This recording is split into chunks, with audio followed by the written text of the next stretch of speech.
Hello, monsters, bitches, and gentlefolk. Welcome to Tabletop Tiddies, a queer and feminist live TTRPG actual play show run entirely by people of marginalized genders. My name is Christa. I use they, them pronouns, and I'll be your game master today. We are very excited to kick off streaming for survivors early this year, joining other content creators in raising money for survivors of sexual violence via the charity Salal Sexual Violence Support Center. Before we get into the episode, we want to acknowledge the colonial history of Canada and the United States, countries who have and continue to take from Indigenous peoples. The effects of colonization are still felt to this day. The charity we are supporting today, Salal Sexual Violence Support Center, has specific services to support Indigenous survivors of sexualized violence. But before we get into Salal services and what your donations mean, we need our players to introduce themselves. So my heist planners are all ready to go. So let's go around with my list that's here, which is Kelly first. Hi, Kelly. Hello, my name is Kelly, and my pronouns are they, them, and I am coming to you from the stolen lands of. I can't read anything with these, by the way. Sorry. I am coming to you from the stolen lands of the Kanien'kehá:ka and Haudenosaunee peoples. We have just recently moved, so I am attempting to respectfully learn the pronunciation, and I will get it soon enough. And I am playing Tony, whose pronouns are he, him, and he is a toucan, but specifically the cartoonishly mutated colorful toucan from a popular cereal box that I will not name. Beautiful. Thank you. And thank you, Kelly, for letting me run. I'm very excited to be here. I always love playing with you guys. Of course. Next up, we have another Tabletop Days regular, Kat. Hi, Kat. Hello, everybody. My name's Kat or Katrina. I use any pronoun, and I'm currently streaming from the lands of the Musqueam, the Squamish, and the Tsleil-Waututh Coast Salish First Nations people.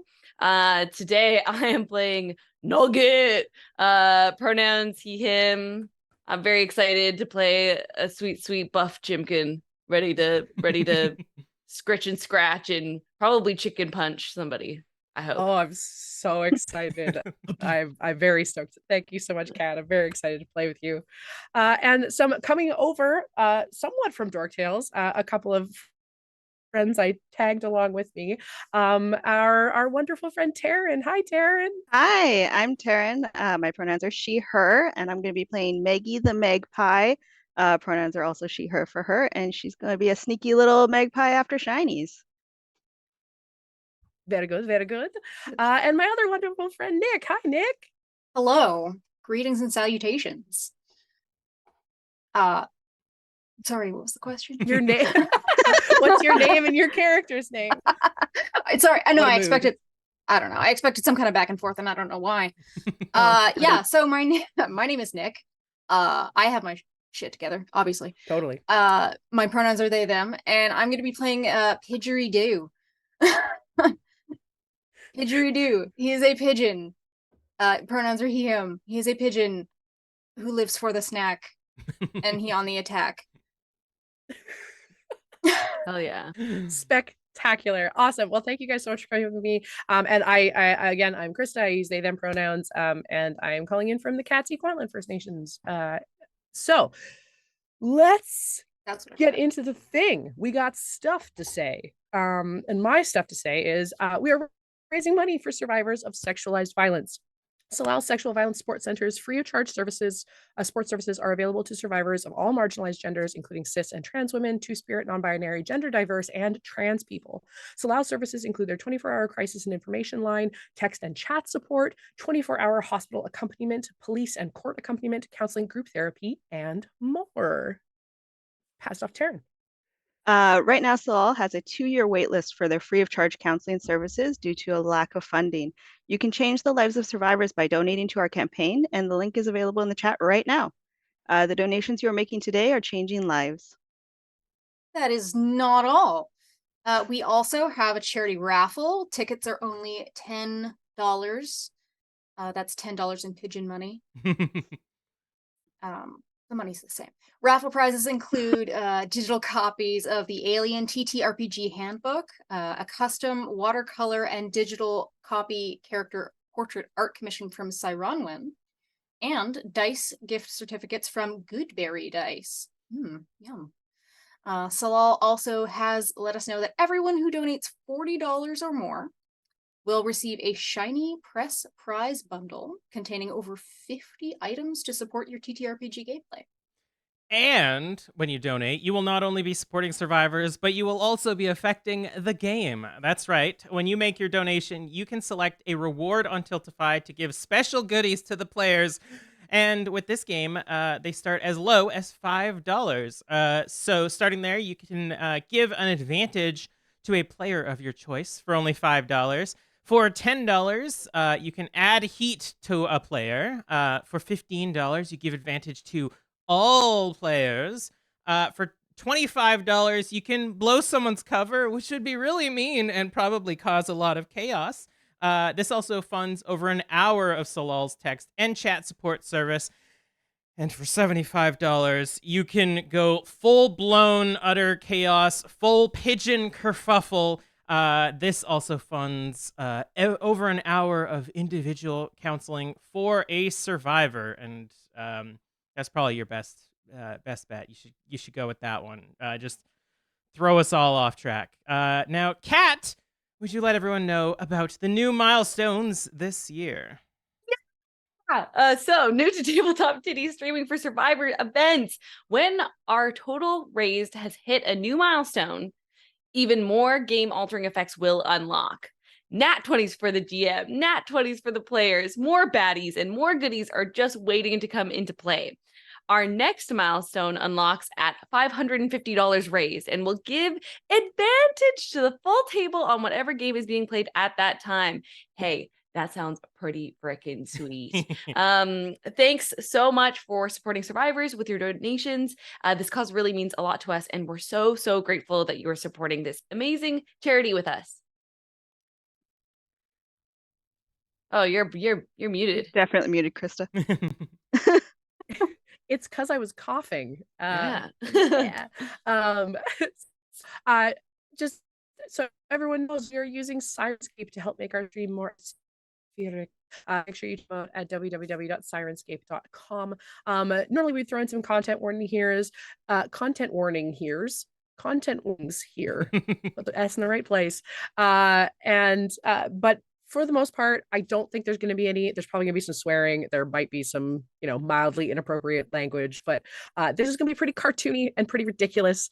So as long as you are comfortable watching Looney Tunes or Animaniacs, you're probably going to be okay without anything. I don't see any big baddie stuff. We're not playing World of Darkness. We're not playing anything real deep and dark here. So I think we're going to keep it pretty light. Unless you really don't like descriptions of eggs being laid, in which case, you probably want to just check out now. But without further ado, let's dive into today's episode of this Dork Tales and Tabletop Tiddies crossover event for Streaming for Survivor, Pigeons 11. Welcome, everyone. You have been gathered to perform the heist of all heists. And the heist portfolio that you have all received at your respective coops is that there has been a discovery made in New York City in the Central Park Zoo. Not a large zoo, but popular and loved, particularly for its exotic birds. And to keep all of these exotic birds fed, there is a very large food storeroom. There is a crack in the wall into this food storage room. And you have all been given the layout of how to get there. However, you have two things to overcome. One, you need to get it out of there. It's a lot of bird food. And, chimkins might be strong, but there's almost a ton of this bird food. Your second goal to overcome is one Johnny Canuck, the Canadian goose who likes to hang out in Central Park and has taken control of the access to this storeroom because he believes it should all be divided equally as long as he likes you. And him and his bruisers, the Brothers Grin, a pair of peregrine falcons that like to be his backup. Because if a Canada goose catches you, it's real rough. Ooh. But if he can't catch you, the peregrines will. So you're going to have to figure out how to overcome one Johnny Canuck and the Brothers Grin. And you have discovered a unique opportunity in means of conveyance. The Macy's Day Parade is happening quite soon, and a unique float is being presented. And it is perfect for your needs because it is carrying something very, very heavy, particularly the multi-million-dollar, very beautiful, created by Tiffany's, original chandelier from the opening of Phantom of the Opera. So you may not notice too much about how beautiful this is. Maggie might, being that it's very shiny, but that isn't as important to you. I just saw Shara's comment. Yes, haha. But you know that this thing is built to carry a lot of weight because this thing cannot be dropped. So your mission, should you choose to accept it, is to infiltrate the Central Park Zoo, get Johnny Canuck out of the way, however you deem necessary, and redirect the Macy's Day Parade from along Fifth Avenue into Central Park so that you can get the birdseed onto this float. But before any of that happens, you all have backstories. You all have places you've been. So Kelly, what was Tony's most recent con? So Tony, as we all know, loves to follow his nose. And, New York's got a lot of food carts that hot dog smell really wafting down the streets. And we all know that every hot doggery keeps their stores of hot dogs in the New York hot dog vault. It's well-known fact. This isn't news to anyone. And Tony, just pulled by the seat of his nose, had to get into that vault. Of course, he's not a safe cracker. He's a heart cracker. And had to hire a crew to do that. So it was a rough job. Turns out you can't trust all the birds in this city. There's a lot of foul feather friends, they might say. And no, Tony got his beak a little wet with that hot dog water. He was burned in the process because the hot dog water is very hot. Not his beautiful face. Yeah. So took a couple days of recovering from that, and his heart's a little broken from trusting some friends. Fantastic. And so, Tony, what in Pigeons 11, we have 4 separate roles that determine the dice that you use and your backstory and stuff. So, Kelly, what backstory did you pick and what role did you pick? Please. He's the high roller, obviously. And I can't tell if I'm doing Brooklyn or Boston or some other variation of the tri-state area. We're just doing it in post. Love it. We're here for it. Yeah. Fantastic. So you are fresh off of this job as you have received an invitation to pull this job. And so, Kat, what was Kat's or what was Nugget's most recent job con? Yeah. Please call me Nugget. Nugget, is a beautiful big old bird, and their latest job was to go undercover in this fight ring. The Chimkin fights in New York City, if you haven't been to them, are quite a big deal. And duked his way up to the top for mostly, though, as a distraction for the other shenanigans going along, but was there to gain some intel. Was duking it out, but of course, the Nugget's a lover more than a fighter. So when it came down to it, the ultimate distraction was orchestrated with the other fighter, and it was the kiss of death. and we were brawling wing to wing, and then we decided to look at each other deep into our beady eyes and gave a beautiful consent given kiss, and that allowed, the rest of the team to do their job to completion. We're here for the love, Completion. Yeah. Yeah. You're a lover and a fighter. Yeah, for sure. Lover first, Beautiful. definitely. Wonderful. So good. So you are healing up some wounds from this, bag of frozen birdseed on your eye. For sure. On my lips too. Frozen On corn. my lips too. Oh yeah, it was a of beautiful course. kiss. So very passionate. You have lips? Whatever those things are happening over there. That's something about chicken. There's a saying about chicken lips, isn't there? Yeah. Yeah. The best part of the nugget, baby. It's wonderful. You have some frozen corn hanging out on your lips and on your head from the slight beating you took, perhaps on your heart as well. So Maggie, what was Maggie? Oh, sorry, Nugget. You are a chicken. We know this. Yeah. And what role and background did you take? It's crazy. You might have guessed, but I'm the muscle, which is very very exciting. Very exciting. Perfect. And we just received a donation from Traz. Thanks, Traz, for a DM's choice of advantage or disadvantage for the full party. Whoa. So I'm going to hold that in reserve so that I can throw disadvantage at somebody just because I think that'd be fun. Let me make myself a little note here. Calling your shots there, aren't you? Yeah, I'll just hold on to that until I feel like it's appropriate. And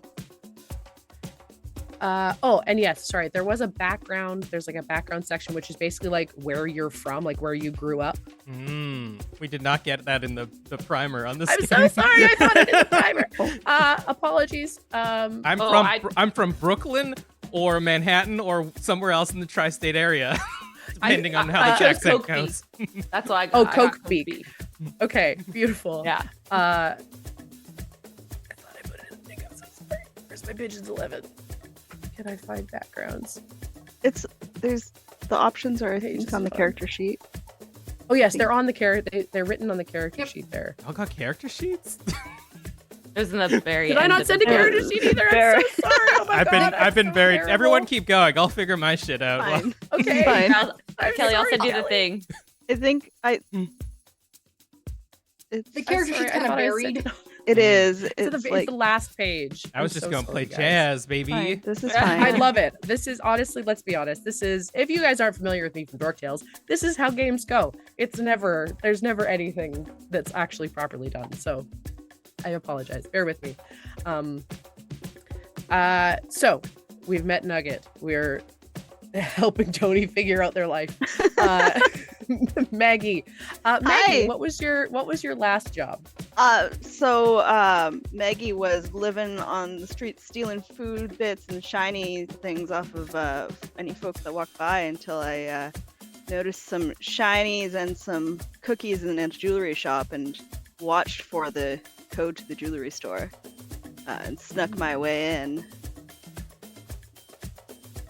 Yeah. Beautiful. So did you sell any of these or do you just take them and keep them? Why would I sell them? Buy food with? No, they're mine. Like that you're just a tiny dragon. I have a hoard somewhere. If I remember where it is, I'll show it to you.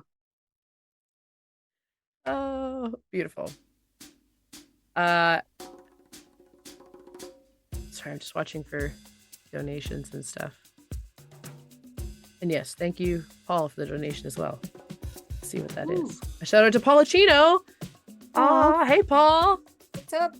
Hello, Paul. Yes, and we're only $100 away from our goal.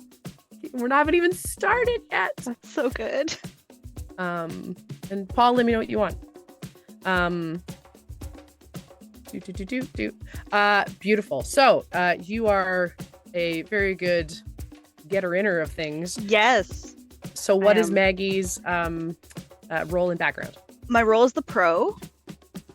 Some gadgety and stuff. My background is a pet shop.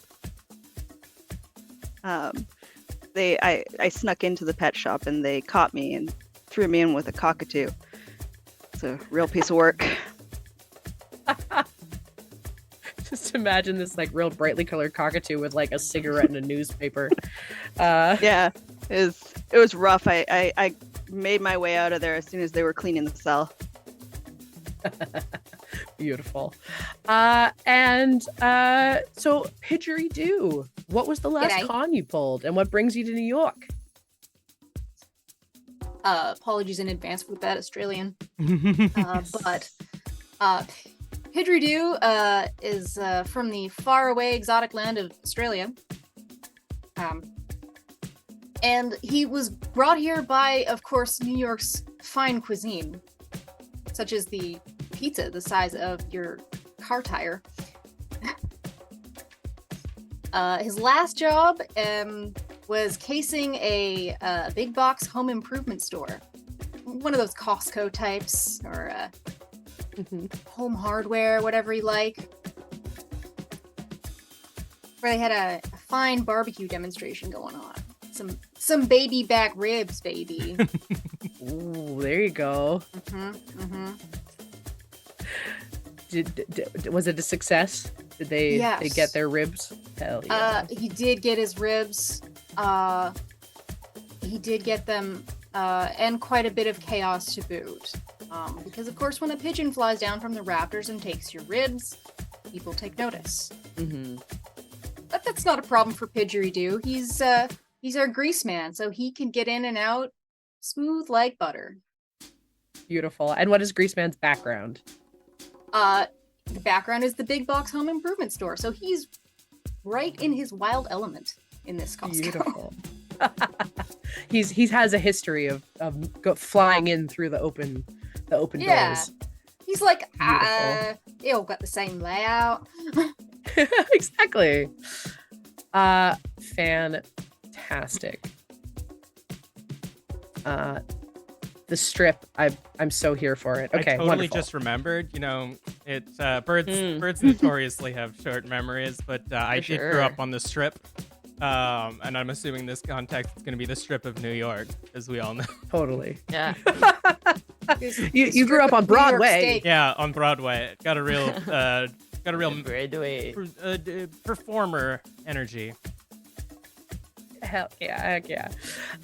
Wonderful. Okay, quick rundown before we really get into this. We are playing a game called Pigeons 11. It is a polymorph system game. It's absolutely incredible. Highly recommend going to check it out. But we each have our different role. Every role has its own die.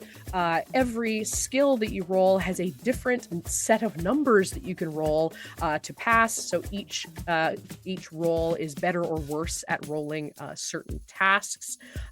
You are going to have some fun things called your gadgets and your cover. Your gadgets will allow you to do all sorts of little funky things and will allow you to succeed at something that normally you wouldn't if you roll a 1. Your cover can be used to succeed a roll if you roll the highest number on your dice. So make sure you feel like your cover kind of fits in. As we maybe have already had one donation for a blown cover. You guys will have to jump between covers occasionally this game. And when you do, there's going to be a number of things in which you can take heat. And the more heat you get, the more likely your cover is to be blown and the more likely things will happen. So if you guys can keep track of your heat for me, and when I ask you for a heat roll, you will just roll against that number and you want to roll over it. And then there's some rules that we'll get to if you roll at the number, below the number, that thing. Something that might happen is a burden. So people donating, if you want to donate to give people heat, you will take a burden, spelt B-I-R-D-E-N. And when you take a burden, that birdie side of you takes over and you all of a sudden have a short side quest you need to take care of before you are capable of continuing with your heist. There is no initiative in this game, so please make sure we're just going to be going kind of by moments. So each time something happens, I'm going to ask each of you. When I played this before, I had little bird houses that people put into the center of the table.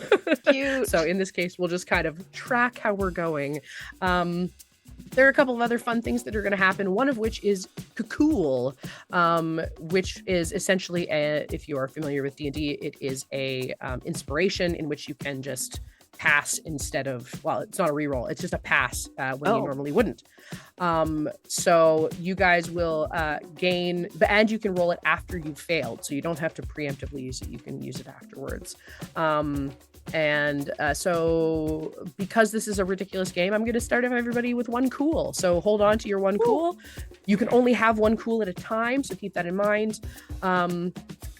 But try and use that cool to sort of explain why you're banditry. So whether you're the con or whether you're the grease man or the pro, like you're gonna comment on, you're gonna use that to say why would you succeed if you would have failed otherwise. Fantastic. There are also things called edges in this game. Honestly, there's a couple like named edges, but really it's all freeform. Whatever you think. If you tell me I'm a chicken, so I would be very good at pecking through this door, great, wonderful, advantage. So as long as you can kind of like pull why you think you deserve advantage, and I know you guys are all great role players, so if you feel like you should have disadvantage based on your bird type or based on your banditry, please put that forward. So we have our characters all built. The last thing we need to put together is our nest, because you guys are all coming from a single place. So we're going to build this together of who is the person that brought you guys together for this job. What kind of bird are they? Are they even a bird? And where is their kind of hideout? Is it in the park? Is it in the zoo? Is it in the high rise on Fifth Avenue? That rhymed. I didn't mean to. It did. It was so good. Yeah. So what do you guys think? Whose word is this bird? Maybe we have an inside in the zoo. Okay. I'm here for it. I want it to be like a little bird. Just the tiny like one. a bush tit or something. Yeah, like something real cute. But I want them to be like really cool, like I mean, one they of those got little tit in their birds. name. Yeah. So- Yeah. A love Pretty bird. good. Very on brand. I like the bush tit. I like that. Yeah. Yeah. Well, they got Bush in their name too. Yeah. Exactly. It's They all are the really good stuff. cool. Yeah, they're super cool. I want them to be like mafia boss style though. Ooh. Okay. Mafia boss. And he's sick of Johnny Canuck's rule, and he wants to be in charge of all the birdseed. Hell yeah. Yeah. Beautiful. I'm into Is it. it- What is this bush tit's name?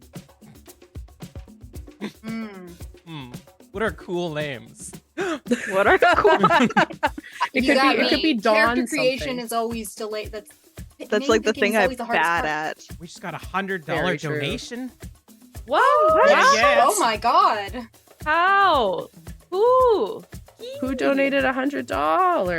That's Whoever you amazing. are, do you want to name our guy? Yeah, name our Yeah. Oh yeah, Okay. name Yeah. the guy. Name the guy. I This can't is- think of any cool names. Name the bush tit.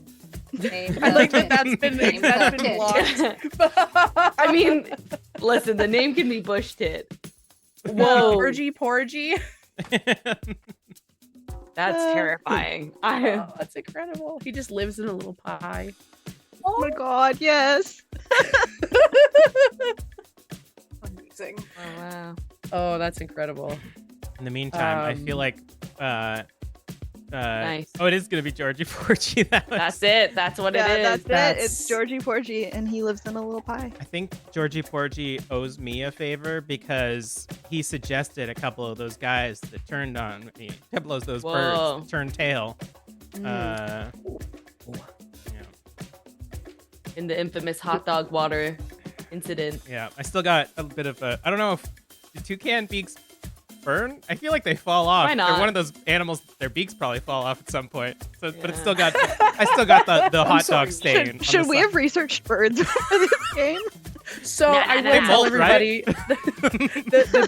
the beginning of this book does have an introduction because there are only 3 types of people that will play this game: role-playing enthusiasts, crime enthusiasts, and bird enthusiasts. Yeah. And it is very much encouraged, if you are a bird enthusiast, to share as many bird facts as humanly possible. How has Brendan Lee Mulligan not played this game? Mm. So I still got the hot dog stain on the side of my very colorful, weirdly striped Perfect. beak. It gives you that edge, that like, I'm Mm. dangerous kind of. My face is Kinda my good look. moneymaker. Exactly, yeah. So Georgie Porgy has he brought you into this to like make up for the fact that he sort of Yeah. turned you? Heard it was a big score, but I still have trust issues, so I gotta warm up to the crew once I see them. Okay. I love Yo, this. Great time. So with your nest, you are going to have some sort of special abilities that you can call in once per game. So they are, if you're on the PDF, they're on page 36. I go. I might have lied. It might be slightly before that. Thing with the banditry. No, the thing with the nest. I mean, I could also just search the PDF for the word You could nest. also just search the PDF. I think you can find a lot of nests. It Oh, I is see, I see it. 38. Eight. See, I got it. It's right here. It's fine. Got this. Perfect. Yes, 38. So you're going to have a number of things that you can call in. You can only call in sort of once per turn, so only one person can call it in. The person that calls it in does take a heat. You won't roll your heat, but you will take heat. And so your options are a flock of seagulls. You call in a cuckoo, which is there was a man on the inside the whole time. An eye in the sky. You can have a kind of drone sort of thing to figure out what's going on. There's a handler, a quick molt, which allows you to change your cover real molt. quick. There you go. And rescue birds, which can just drop some stuff. So you guys can describe what that is. The only one you cannot describe differently is a flock of seagulls, because it is always a flock of seagulls that comes Nice. to your rescue. But other than that, we are going to jump right in. Feel free to throw out flashbacks to planning periods, but we're going to jump into the action. It is midday. Fifth Avenue has been shut down for the Macy's Day Parade, and you are all in position for the beginning of this heist. Where is everybody, and what is your cover?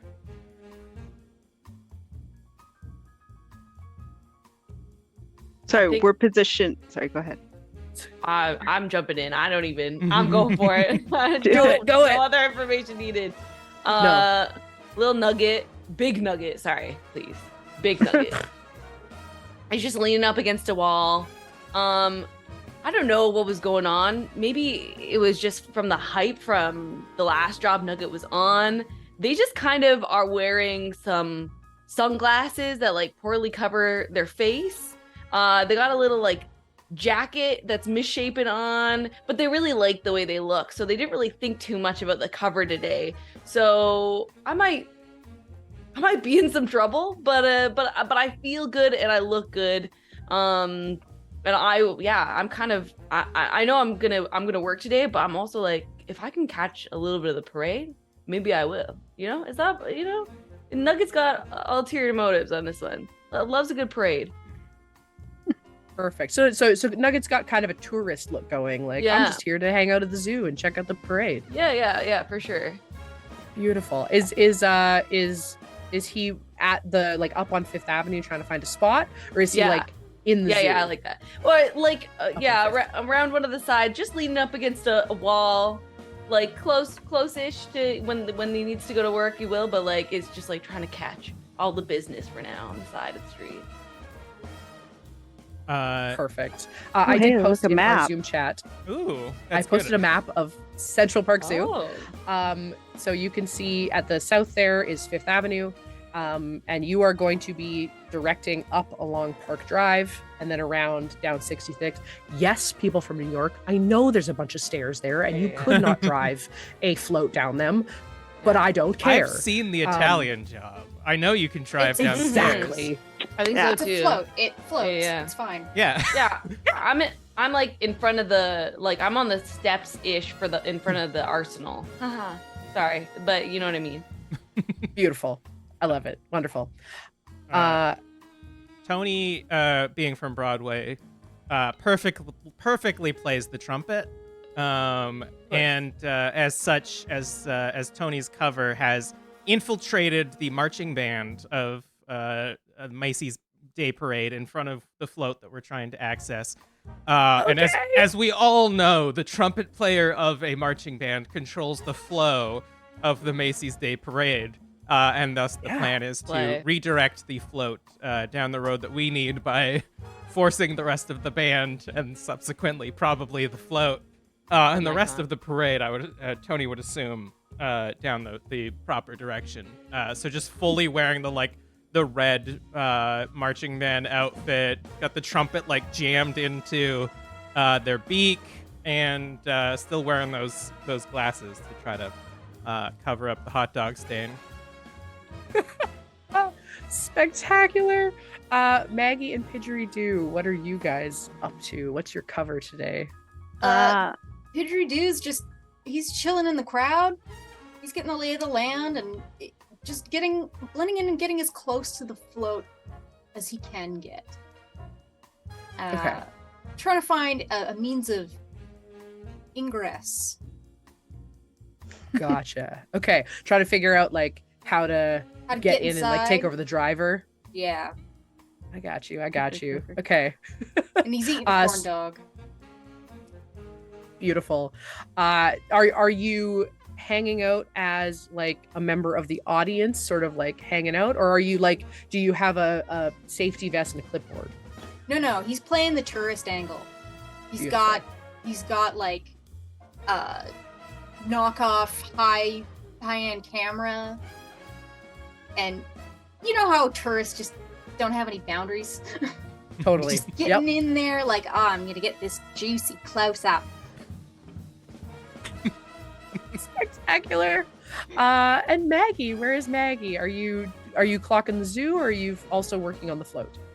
I think I'm clocking the zoo because I'm thinking there's some electronics that haven't been working great in the 4D theater, so I'm kind of up on the roof trying to get those fixed for them. I'm an electrical repair person.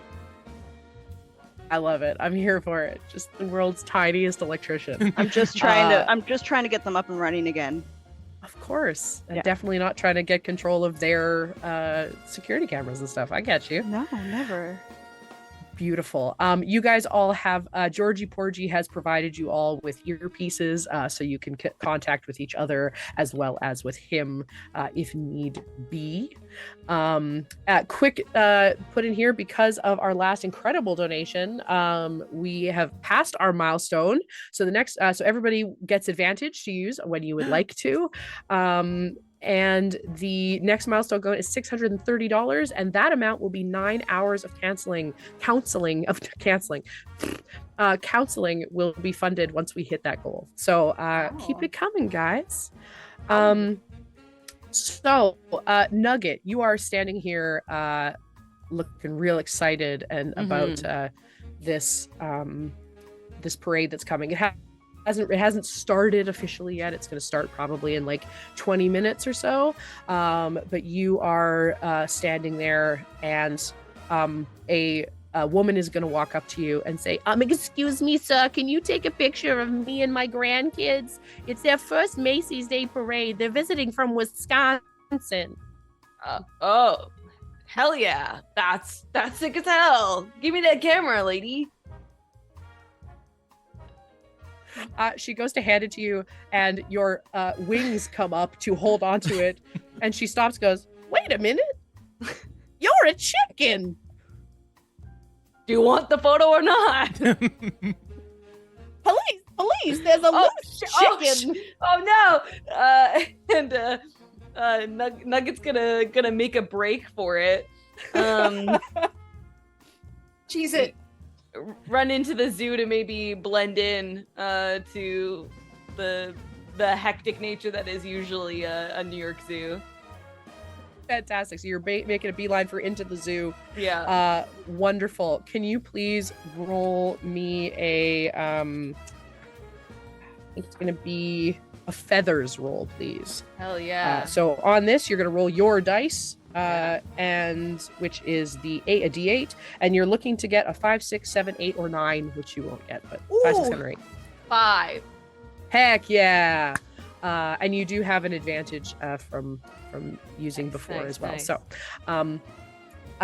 so that's great. So you've got your you successfully dodge in and duck under the turnstile and manage to get your way in. Conveniently, there is one of at the very center of the park, there are a number of seals, and they are doing a seal show right now.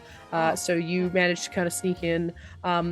And what's your new cover? Your tourist cover has kind of been blown. Right. So you can steal pieces, you can hide somewhere. What's your new cover? Yeah, okay. I'm gonna take a look around. Honestly, the first thing that's coming to my mind is if I can find a big used newspaper, I'm gonna use like a classic like newspaper cover that is like terrible. If somebody leaned over, they could probably see who you are, but like cartoon world, you can't see that. You don't know what could be behind the newspaper. It's some bored uncle who doesn't really want to be here, but his niece and nephew are in town, so he's he's hiding behind a newspaper. Someone who had been sitting on a newspaper while watching the seal show will stand up and walk away without it, so you are able to grab a giant newspaper. And so now we just have a walking around newspaper. It looks like we also got another $10 and $15 donations, which heck yeah, awesome, wonderful. Let me know what you want for those. Lenny has given heat to Kelly. Oh no. So please take 1 heat. Perfect. Wonderful. Okay, so we have Nugget has had to break in. Maggie, you see this from above. From where you are, you can also get eyes on Johnny Canuck and the Brothers Grin. Around the back of the tropical area, or the tropic zone, you can see on the roof there are 2 peregrine falcons, and who have matching like opposite eye scars.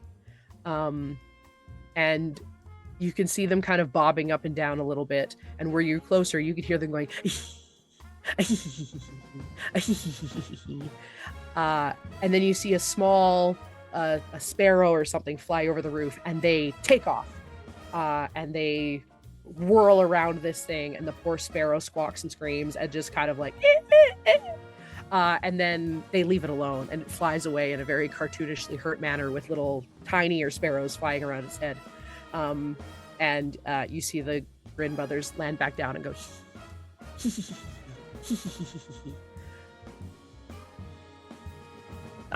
That's not okay. That's awful. I'm going to say into the headset, I'm going to be like, the Grins are here. Harassing little birdlings. Better wipe the grins off them faces then. Yeah. Shake a tail feather. We got to get this job done quick then. Well, we don't really want them here while we're trying to pull this off, do we? Might want to find a way to distract them or get rid of them, I think. Where are they located again? They are on top of the tropic zone. The tropic zone. Yeah, so it's sort of directly across from where you are if you are at the 4D theater. Okay. So yeah, you are right on kind of 5th Avenue, and you guys are looking at the tropic zone, which is right up Park Drive, or just off of Park Drive. And your intel tells you that the crack in the wall that will get you into the bird seed is on the back wall of the tropic zone. Okay, that's why they're you there. Can't quite see it from there. Yeah, so you can presume that if they're there, Johnny Canuck is probably there too. And I will also let you know, there are many animals in the zoo, and if you ever feel the need to gain their assistance, please feel free to anything you see an image of on this map. Enjoy. Yeah. Did I find the team? through running through the zoo with my newspaper? So 2 of your team members are sort of down Fifth Avenue with the beginning of the parade. Okay, cool. But you probably can look up and see Maggie because you're sitting in with us where the sea lions are. Hello. You can kind of see up and you see an electrician working on stuff. Nice. For a second, I think about whipping my newspaper up, and then I go, no, keep it down. That's an ally. That's an ally. Do I have access to their security grid from this building, or am I going to have to go somewhere else? If you want to roll me a brains, That would be great, please and thank you. please do. Brains is going to be let's see which D4 is going to be nice to me today. And you remember you have advantage. Oh, I have advantage, so roll 2. Well, I rolled a 1 and a 4, so... So here's the thing. So you have rolled both of the fun things. So to succeed on a brains check, you want a 2 or a 3, which on a D4 is a pretty good chance. And you managed to roll neither. So you have 2 choices. 1, you can use your 4 to roll your cover. And you can say why your cover allows you to do this. On a 1, you can use a gadget. Everybody can mark down that they have 3 gadgets to use. Ooh. Sweet. So whenever you roll a 1, you can choose to use a gadget and explain why that gadget allows you to succeed. So in your case, I'll give you a choice for either, Maggie. I would like to use a gadget, please. Beautiful. And I would like to just pull out this kind of, it probably just looks like a piece of metal with some little like switches on it. Yeah. And like a little cable that comes out of it. And it doesn't look like it should work at all. And I'm going to plug that into the electrical system and flip some switches to get access to their security grid. Perfect. This 100% works. Yeah. I also let everyone know, Taryn's husband bought everybody advantage. Ooh. What? Oh my Everybody goodness. has advantage. Thank you. So thank you, Adam. So yeah, make sure you guys keep track of your advantages because I just my have my gosh. 1 disadvantage for each of you. Nice. So you now have access to the security grid. So you, what's your grid look like? Do you have like a 1 camera you got to flip through things? Yeah. So it's like I'm gonna fold up from the bottom of this piece of metal a little screen that's gonna show me all the different cameras and stuff, and I can flip through them. And I'm gonna work on trying to hack into the actual security controls as well. Perfect. So, So yes, so you're gonna work on that. You're getting some pictures up. Tony and Pidgeridoo, you guys are just about the parade is just about to start. Pidgeridoo, are you planning to make a move before the thing starts, or are you gonna wait until it's moving? If I can get in there before they take off, that would be ideal. It'd make it look as natural as possible. Beautiful. Maybe Absolutely. I can make sure the driver's otherwise engaged. Correct. As you should. Perfect. Okay, so I'm just deciding if you should roll a wings or a feathers. We're gonna go with a feathers because this feels very stealthy to me. Okay. Righty. And since I'm decked out in my my tourist garb, I got your Hawaiian shirt and your bulky camera. I think I'm pretty stealthy. I'm blending in really nicely with the crowd, right? That's worth advantage. I think so. Absolutely. All right, cool. I got a 6 and a 5.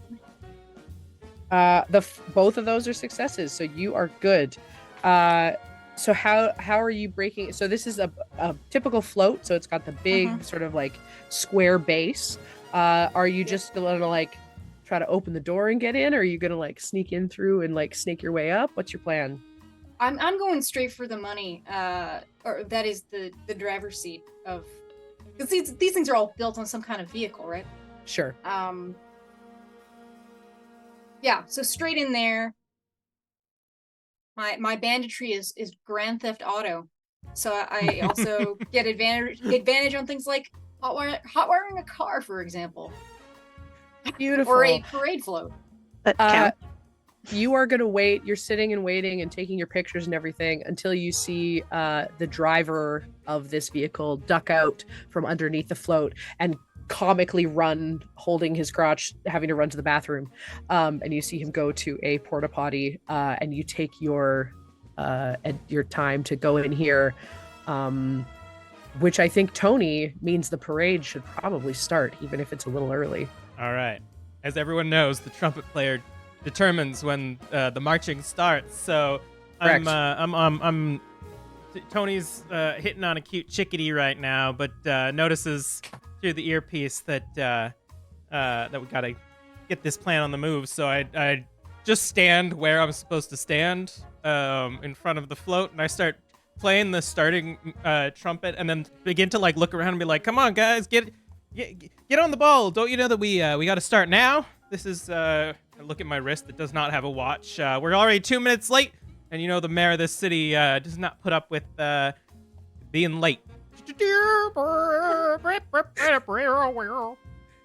Please roll me a feathers roll, and you definitely have advantage for that. Yeah. That was too great. My forgery and fraud allows me to be really convincing as a trumpet player who believes that they start the entire ordeal. I got a 3 and an 8. There is an 8 in the feathers category. There is. So Great success. just full confident.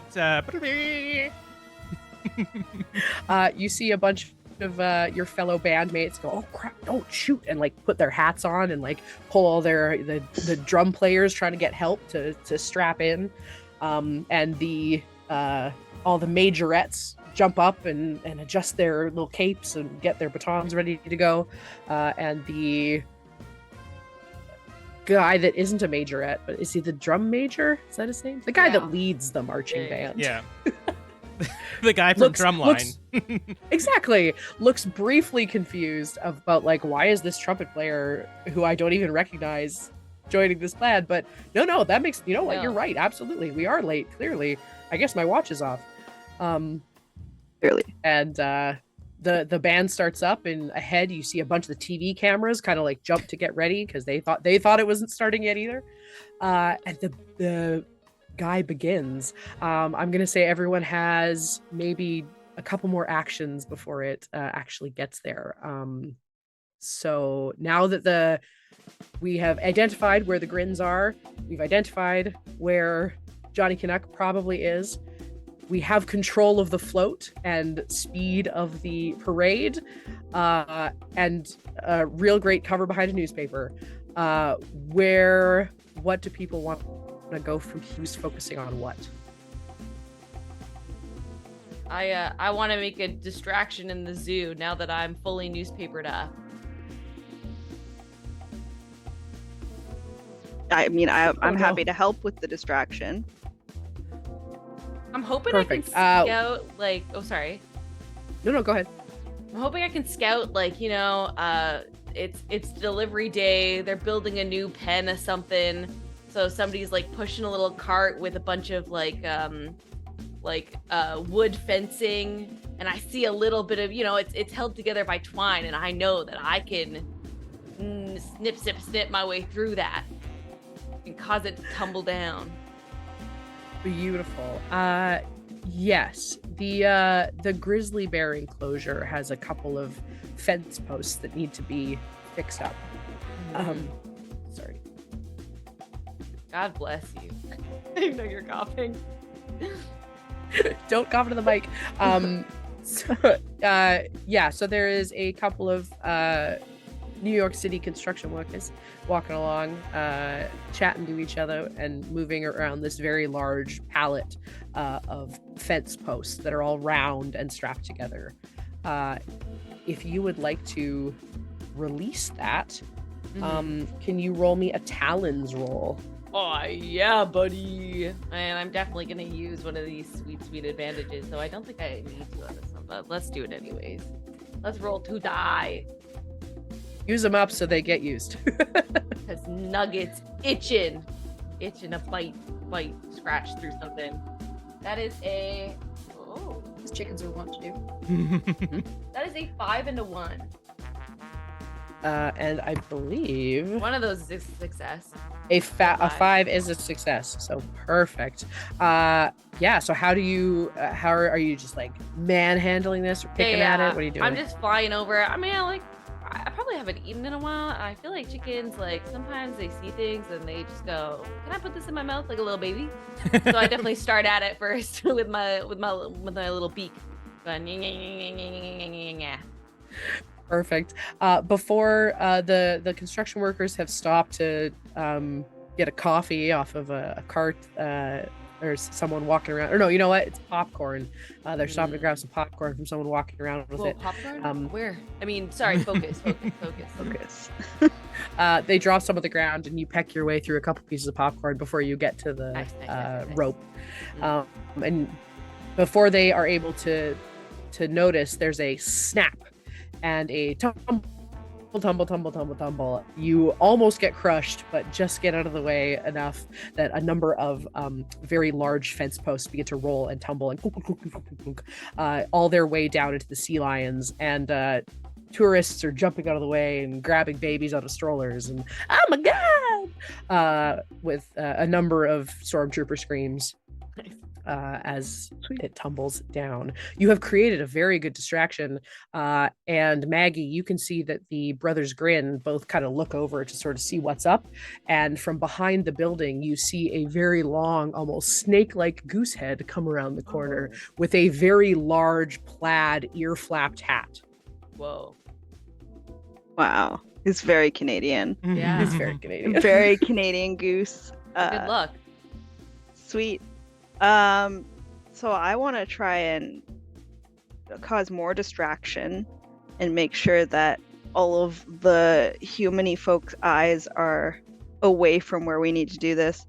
So I would like to maybe release some penguins and seabirds. My baby puffins. Absolutely. Roll me a brains check, please. Because I assume you're doing this from your new little spot. Yeah, my little spot. I'm doing the gadgety stuff. Trying to hack my way into this. Let's do some brains. I'm going to use my advantage that I have for this because why the heck not? That is a 3 and a 4. One of those is a success. Both of them. Yeah, one of those. Yeah, I mean, technically both. One of them. One of them both. for sure. One of them 100%. You don't have to blow your cover. Yes. So yes, you click around and throw some switches in very, like, you know what you're doing. And we hear a from the building below you, or the building just slightly above you. And then many screams and a number of tourists come running out of the penguin and seabirds building. Perfect. Followed by a number of penguins waddling out, looking around, looking very excited and happy, as well as a bunch of puffins flying their way out and looking around. And they start causing chaos as those birds are wont to do. One of them will fly up and be like, "Oh, thank you ever so much appreciated. It was quite damp in there." You're welcome. If you can just cause as much chaos as possible right now, that would be great. Oh, why, yes, of course. Just maybe in that direction. I'm pointing towards, like, away from the tropic zone. Yeah, absolutely. It. I was gonna say. Oh, actually, No, that's fine. Go ahead. It's okay. Okay.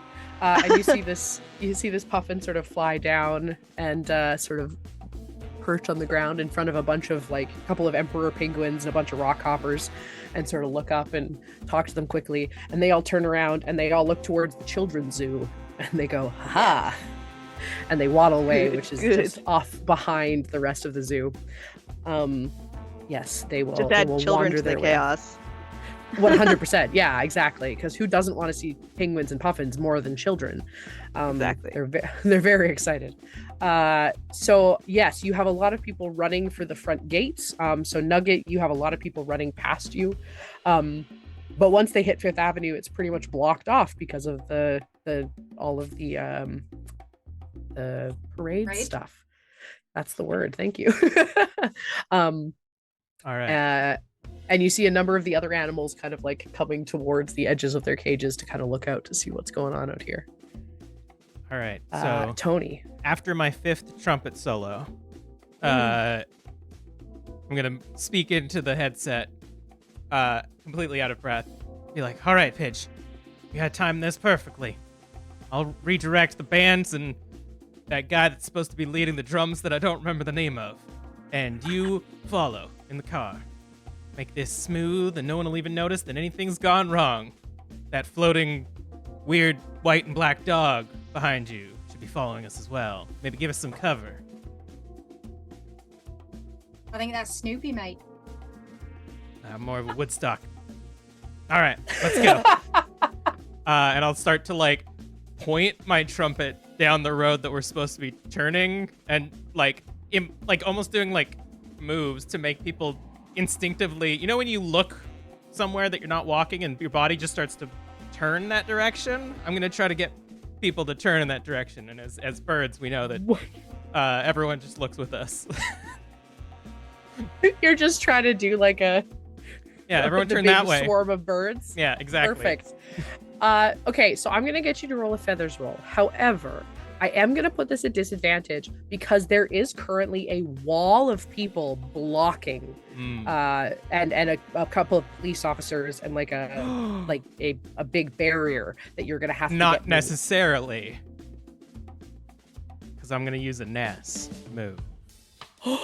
Please do. We knew this would be a problem. We knew that for some reason the humans blocked the flow of where we need to go with other humans. But ahead of time, I had a little chat with Georgie Porgy's pack of seagulls.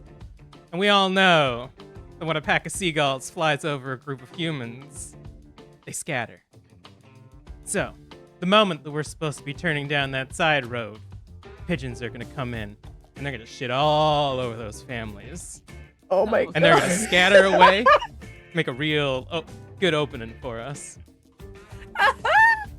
Oh, that's fantastic. Yes, okay, so take a heat for using a nest move because this is very obvious. Heat's on me.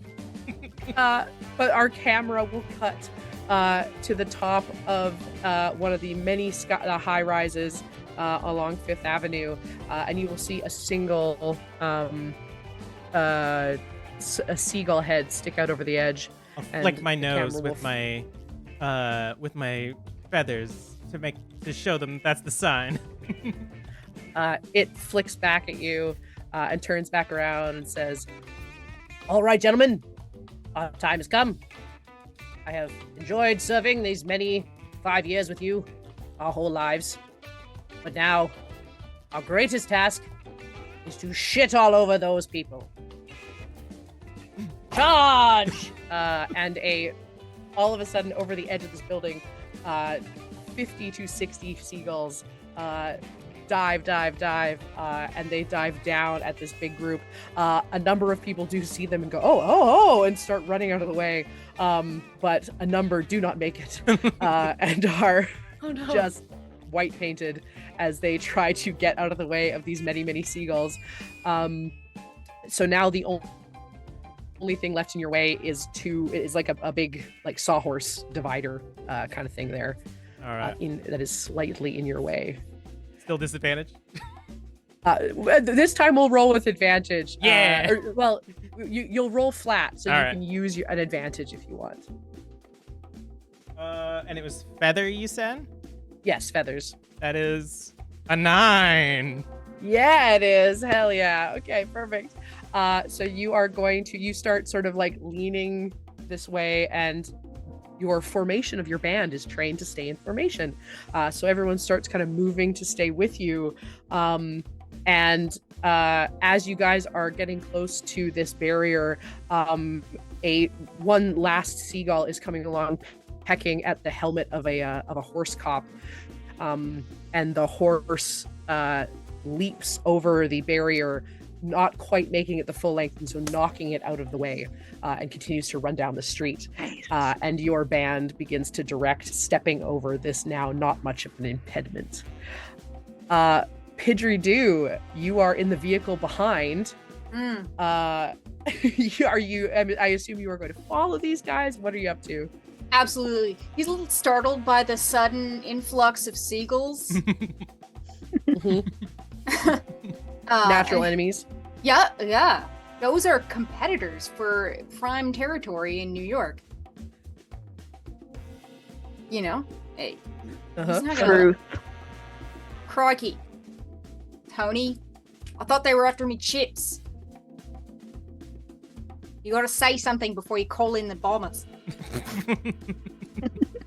Listen, I didn't trust you enough to fill you in on the full plan. Not yet. My heart's still broken. Whatever you say, mate. Spectacular. Okay, good. in that case, can you please make me a wings roll to make sure you get over this impediment? The sawhorse? Yes. Okay. Yeah, floats are notoriously not good at like taking ramps. Yeah. Stairs are good though, as we all know. Stairs are fine. Stairs Yeah. are fine. Can I invoke my banditry skills here? Navigating a complicated escape route, ramping What? a sawhorse with a raid float. 100%. Same, yes, same. Please do. Yeah, same thing. Okay, we got a 2 and a 4.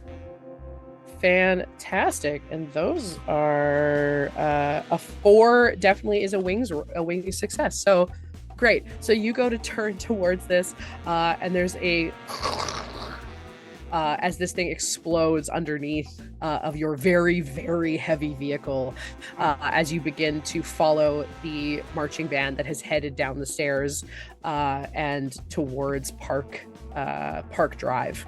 And there's a slight concern as you start pulling up to this set of stairs and having to navigate between a couple of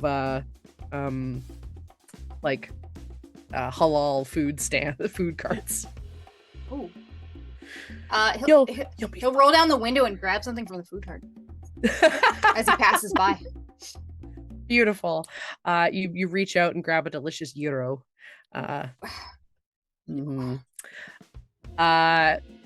Fantastic. So we have the parade has been redirected. It's making its way down into the park. We have many a distraction happening in the zoo. How are you guys handling Johnny Canuck and the Brothers Grin?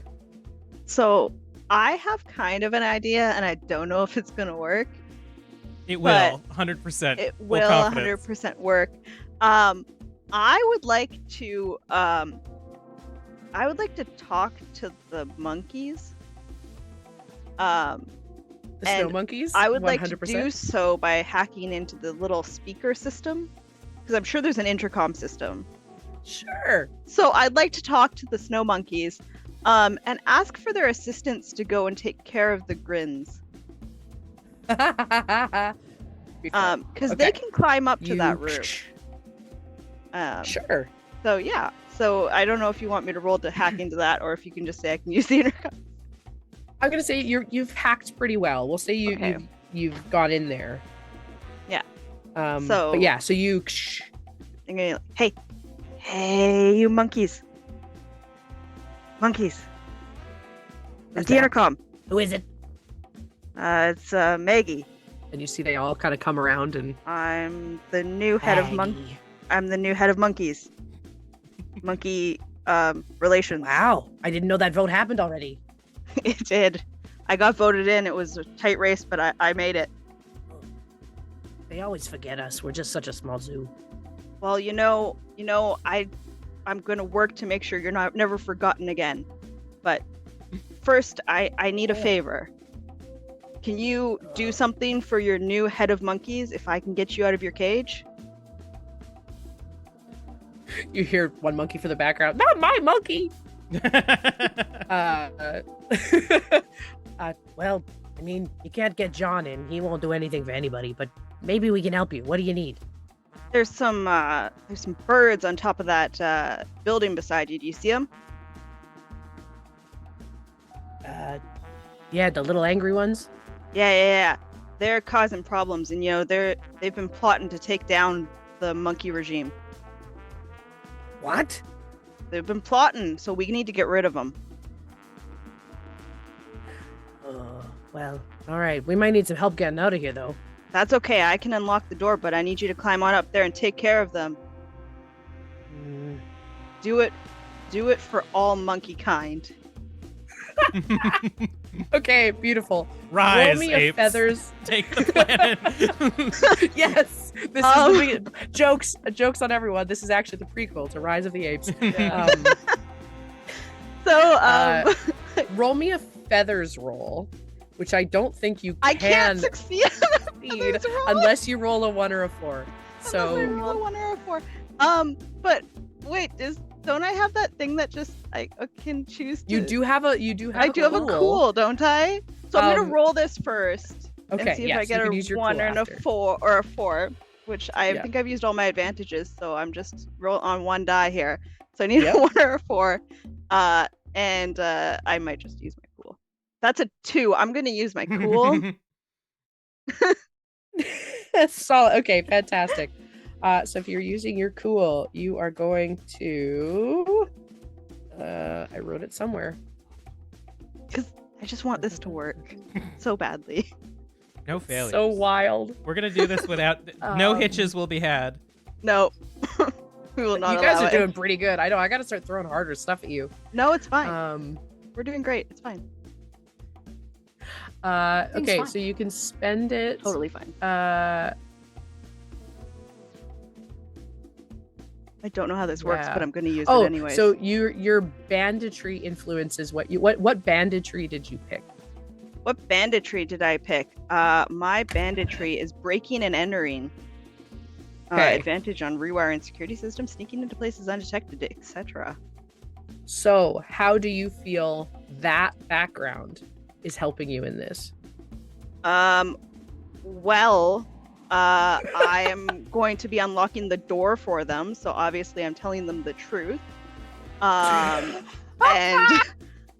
I mean, monkeys are very well known for their breaking and entering skills, so I know how to talk to a fellow well researched. I don't know if I can allow this. Enterer. That might be too wild even for me. I don't know. I don't think I can allow that one. I think that one's a little too off the rails. And I just kind of want you to fail at this one because I think it's very funny. No! Nice. Don't let me fail! Yeah. I mean... No, I think your cool needs to be... I've gone very blurry all of a sudden. Very there blurry. we go. Maybe? There. Yeah, I think your cool has to be affected by your banditry, and I think this just doesn't work. Yeah, I mean, as hilarious as that pitch is. Unless I've broken into some monkey areas previously, exactly, and spoken to some monkeys before. You will hear the monkeys sort of amongst themselves, and you'll hear one come up and says, "Yeah, Leon says there isn't such thing as a monkey regime and that we don't have a leader and that we actually never vote on that. So I don't know who you are, who you think you are, but maybe you are that person, but we don't know that person. So I think we're actually good here because it's almost feeding time. So, and there's like a whole show going on out here. This is great. The penguins are free. The puffins are pecking people. It's awesome. A whole bunch of people just got shit on by seagulls. Don't you want to be free too? We're snow monkeys. We like to sit. We're the kind of monkeys that sit in hot tubs and have oranges on our heads. We don't really do stuff. That's awesome. It's a good life. It's a good life. Weird chicken standing behind a newspaper. I mean, you don't know what chicken. I got it. Just says I got a sweet newspaper guide. I'm just gonna be like, the monkeys aren't in. Repeat, the monkeys are not in. Taryn, I need you to take one heat and then roll me a heat roll, which means you need to roll over one. Over one, you're asking me to roll over on my D4. On my D4. Yes, on your D4. That's a 1. Okay, you know what? This actually works well for you because when you roll your exact amount of heat, you're going to clear your heat, so you're back to 0. Okay. You now get to describe how this was an awesome success, such a good one that birds will name it after you. Oh no. And will continue to pull this con going forward. The monkey con? Something like that. Failed terribly? Not in your eyes, baby. Not in your eyes. Call it a monkey's paw. Yeah. I mean, I was able to present myself as a monkey believably and create a whole monkey regime out of it. And, later they will talk about how politics of monkeys changed due to this amazing voice from the speakers that spoke to them. Absolutely. One of the monkeys comes up and goes, it actually would make a lot of sense if we had some kind of internal governance, because we just kind of get spread around wherever the humans put us, and perhaps it would be best if we took care of our own wants and needs. So I think maybe that this, weird mechanical monkey has a point. Maybe we should try to help them out. What do you think, boys? And you hear a number of as all of the monkeys get very excited about this concept. So the monkeys are in, is what you're saying. And if you don't mind, I would love to name this con the Great Escape. Yes. So what you're saying is the monkeys are in. Yes. Okay. You see them starting to move towards the door. The monkeys are in. Repeat, the monkeys are in. Good. That's the worst part of our plan. I'm gonna tell everybody. I'm gonna tell everybody about this one. That's great. That's amazing. No, I really thought this one out very thoroughly. I know. Yeah, I can tell. This is one of my best plans. I'm gonna unlock the door to the monkey cage. We will do that in another moment. Okay. What is everybody else doing while the apes are being released? We are getting into position, ready to enact the next step of our plan, which we are all fully aware of. And I will not have to explain to you, and then I'll start to do it. So we need to stop this thing in front of the Tropic Pen, right? So before you reach that, at the bottom of the stairs, as you are just getting onto Park Drive, a lineup of police on horseback will be waiting, and sort of one will step forward and go, guys, I'm pretty sure you're supposed to stay along 5th Avenue. What are you coming this way for? All right, I thought of this. As we all know, police officers, most marginalized group in existence. Of course. They're just looking to get their bread, like the rest of us. Like the rest of us birds. So, Exactly. pre-plan, I have forged some documentation naming me Mark Chandelier. That's right, the inventor of the chandelier. And the plan was always, this isn't to show off the chandelier. Who shows off the Phantom of the Opera chandelier? Everyone's seen it. Everyone's been to Broadway countless times. It's been on Broadway for like 800 years. years. Everyone's sitting in the rafters watching Phantom of the Opera 20 times a week. Looks great. No, the plan was always to distribute the wealth to the hardworking police officers of New York. Again, the most marginalized group known to man. And I stand up on top of the thing with the chandelier. Can I invoke just changing my cover now. Sure. Absolutely. Take a heat for it. All right. Getting real hot in here. Hot under the feathers. So go ahead and roll me a feathers check. Hell yeah. Actually, no. You know what? Let's roll me a cover check. All right. So you need to roll a 4, 6, 8, or 10. I'm using my last advantage on this one. Okay. That's 2 8s, baby. Yeah. Boy. Oh, that's sick. Okay, amazing. I whip off my marching band uniform to reveal just a dazzling array of shiny dimes and other metals that I have found to make an obviously what Mark Chandelier would wear. And I tell the police officers that this was all a plan. I have grown tired of the hardships of being the inventor of the chandelier. And here, the most famous chandelier in all of the city is yours, my friends. Take what you can and what you want from this chandelier. Each of these shiny baubles is probably worth at least 5 hot dogs alone. Slight confusion as to why you would compare them to the price of hot dogs. The currency exchange there. Okay, That's fantastic. bloody clever. These cops look. The cops are look at each other a little bit concerned at first, and then they look around and realize that all the other cops in the area have kind of mucked off because they got mucked up by a bunch of seagulls.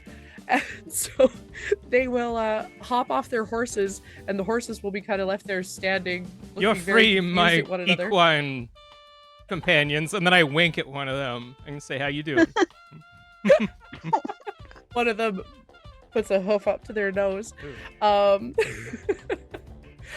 the police, because, it's not a crime if no one's watching, will climb up and start to pull pieces off of this chandelier. Pidgeridoo, what are you up to? Pidgeridoo is marveling, absolutely astonished at Tony's quick thinking, unloading our heavy cargo from the float to make room for the bounty of birdseed that we are soon to acquire. So he slows it down, a little more than even a parade float usually goes, so that the cops can get better hands on the bits of crystal. Spectacular. Can you please roll me a wings roll to make sure you don't accidentally drive anybody over as you are trying to navigate this? Okay. Yep, I can do that. And I would argue that I'm still grand thefting this auto. You are, but I would argue that you are really good at driving fast. This is driving slow and careful, which you are not used to. But you do have some advantages purchased for you. All right. Yeah. Okay, let me use one of those. I'm just gonna make you use one of those. Basically. Y'all ever have those dreams where you're trying to stop your car, but it just keeps rolling forward? Yeah. Dreams. I have those stoplights all the time. Yeah. Okay, we got a 2 and a 4. A 2 and a 4, that'll do her. Our wings are 3, 4, 5, so a 4 will do it. So yes, the cops kind of climb up on this, and you are driving so very slowly, and sort of as you go down the stairs in this very large, heavy thing, as these police officers are trying to fill their pockets with these Tiffany's diamonds. Amazing. And you go down. Nugget, I don't believe you have done anything this round. So I feel like it's my time. I feel like it is. Of my knowledge, I feel like I can probably, if I know the monkeys are going after the grins, I feel like I'm just gonna see if I can schmack a goose, I feel like that's Nugget's specialty. Let's just go. Make that goose. Oh, I think Nugget's forgotten what the entire plan is. It's just like, I haven't Nugget hit just wants to something beat today. up the goose. Yeah, get rid of Johnny. That's important. So Do it. here I go. Yeah, I'll sneak my way Sorry. over. Wonderful. You're gonna make your way over. Are you gonna try to jump him? Now, here's the thing. We all know that Nugget is first and foremost a lover. MC, is there a chance that Nugget can pull off his shades, look deep into the goose's beady eyes, Ooh. and pull a cuckoo? Enemies to action lovers. Enemies to lovers. Yes. and I'm persuade here for Deuce the the enemies goose. lover. persuade Goose. the sweet 1,000%. long-necked creature to just share the seed. Ooh. Oh, He'll share his seed with you. Whoa. Who said that? Nobody said that. Who said what?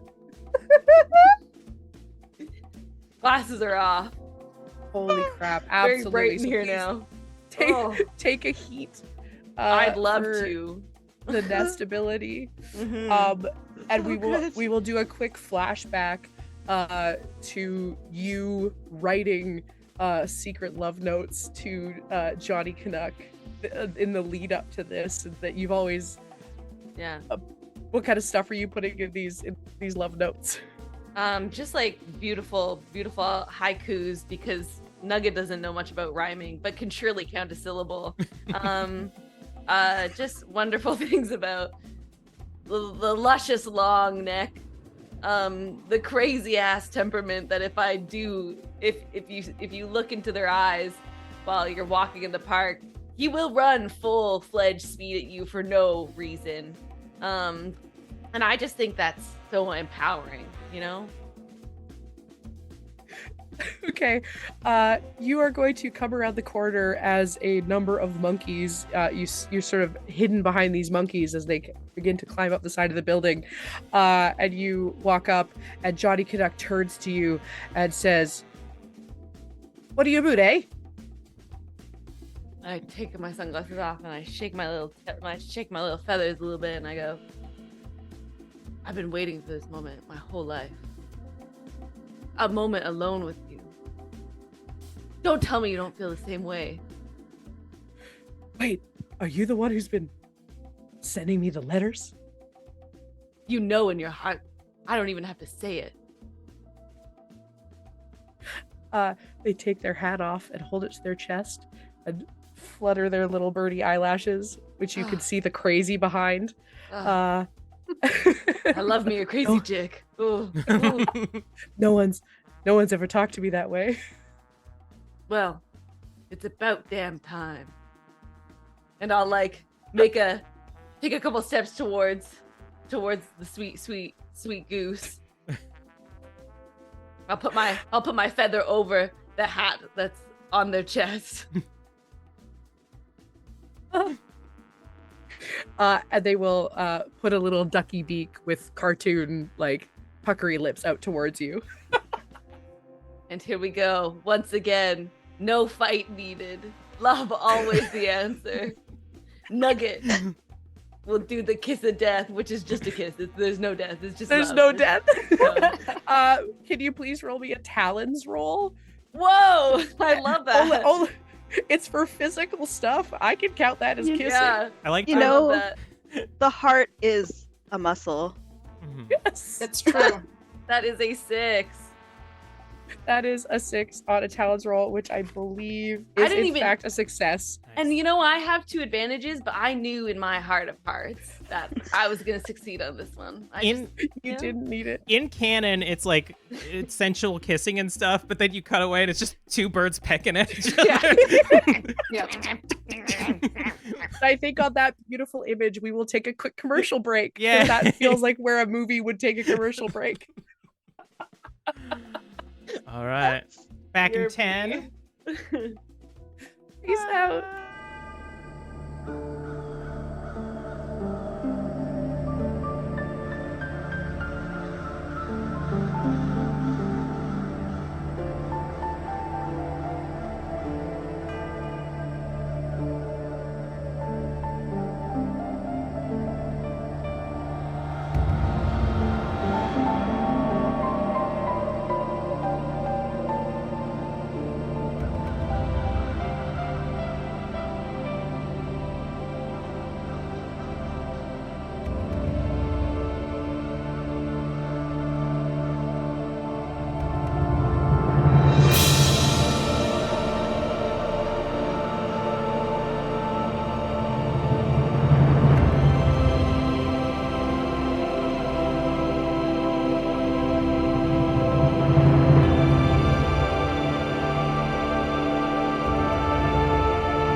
Hello, everybody, and welcome back to Tabletop Tiddies. I am your MC Christa today, and with all of my wonderful players, Kelly, Kat, Nick, and Taryn.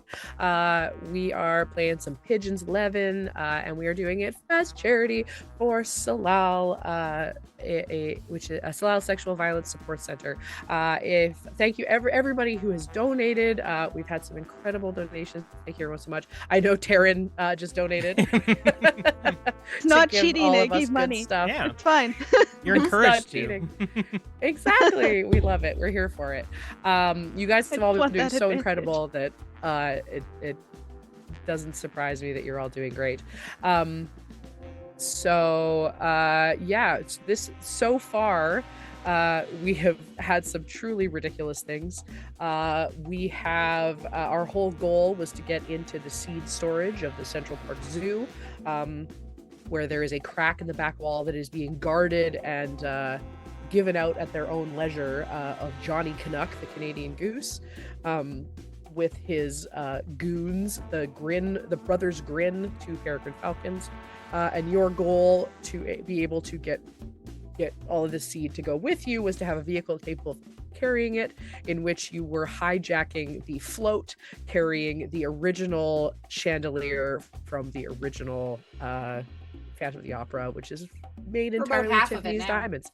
About half of it, because you did in fact bribe a bunch of cops with it. As long as there's some shinies left for me later. Yeah, exactly. But yes, you guys have had absolute incredible luck. You've done everything seems to be going off without a hitch. Pidgeridoo, our rock dove, has managed to hijack the float. Tony, the cartoonish toucan, has been able to sort of switch covers and play a little tune, lead the parade to his own beat, and get it to the direction that it needs to, and becoming Mark Chandelier, the inventor of the chandelier. Yeah. You know, that hundreds of year old Yeah. Exactly. furniture. That thing that has existed for centuries. Yeah, exactly. Don't worry about it. Don't worry about it. It's Don't fine. think about it too much. And then Maggie, our magpie, has been able to hack into the system and create a monkey government. You know, it's fine. Like you did. And then Nugget, our Standard big Nugget, our very muscly chicken, has proven that they are a lover as much as they are a fighter, and has swooned. Seduce the goose. Seduce the goose. Correct. Thank you. And has been able to seduce the goose, Johnny Canuck, with a number of flashback love letters. And we got some very adorable. We ended before break with a very adorable chicken and goose making out. I don't know. Those are 2 very angry birds. I'm just saying. That's a very popular game, though. So Yeah. This very is appealing. true. Oh, it needs a little goose friend. And we are only $25 away from our next goal, which will give us give everybody advantage again. Taryn's donation bought everybody 2 advantages. We have had some wonderful people donating. And thank you, Paul, who provided us some financial donation and some pun donations. And he's very concerned that things will take a turn for the worst. A turn being a bird, for those of you that don't know. It's a deep cut. Put a Deep cut dollar in one. the jar. Wait, he did provide money with that, right? There were He already dollars put did, into yeah. the jar. There Okay. were dollars already, and has provided me a character that I'm definitely going to bring in later. So I will definitely have to have that at the end. I'm very excited for it. Anywho, let us continue on our way here. So, who we have Nugget making out with Johnny Canuck. We have Maggie releasing all of the animals in the zoo. All of them. Slowly. Pidgeridoo trying not to flip the float, driving Or the it bird. down, or the bird. Yeah, don't flip the bird, or the cops for that matter. Or maybe do. That's an option. Just saying. And Tony presiding over this whole nonsense. We have called in a number of nest options, from seagulls to turncoats. What is everybody doing now? Oh, jeez. That's a very good question. I would like to know the answer to it too. Well, all right, wait, cut back. Cutting back to our planning phase. And we can see that this is exactly how the plan was supposed to go. Exactly. So we've got a little map, very little because we're all birds, and Georgie Yeah. Porgy is a little bush tit, and we've got all of our players on the board. All right, at this point, the chandelier should be mostly taken away by the most marginalized group in the entire city, the police officers. We know that the seed supply is in the tropic zone, and you, Nug, should be engaged, Johnny. So what do we do? This is some heavy seed to get onto the float. What's the plan?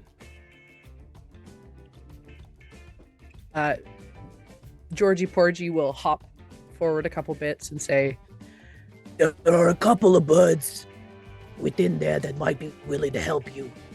But there are also a number of very large animals that you might be able to gain their assistance. Georgie, you know that there's a bird in that tropic zone that I didn't want to talk to again, Georgie. You know that.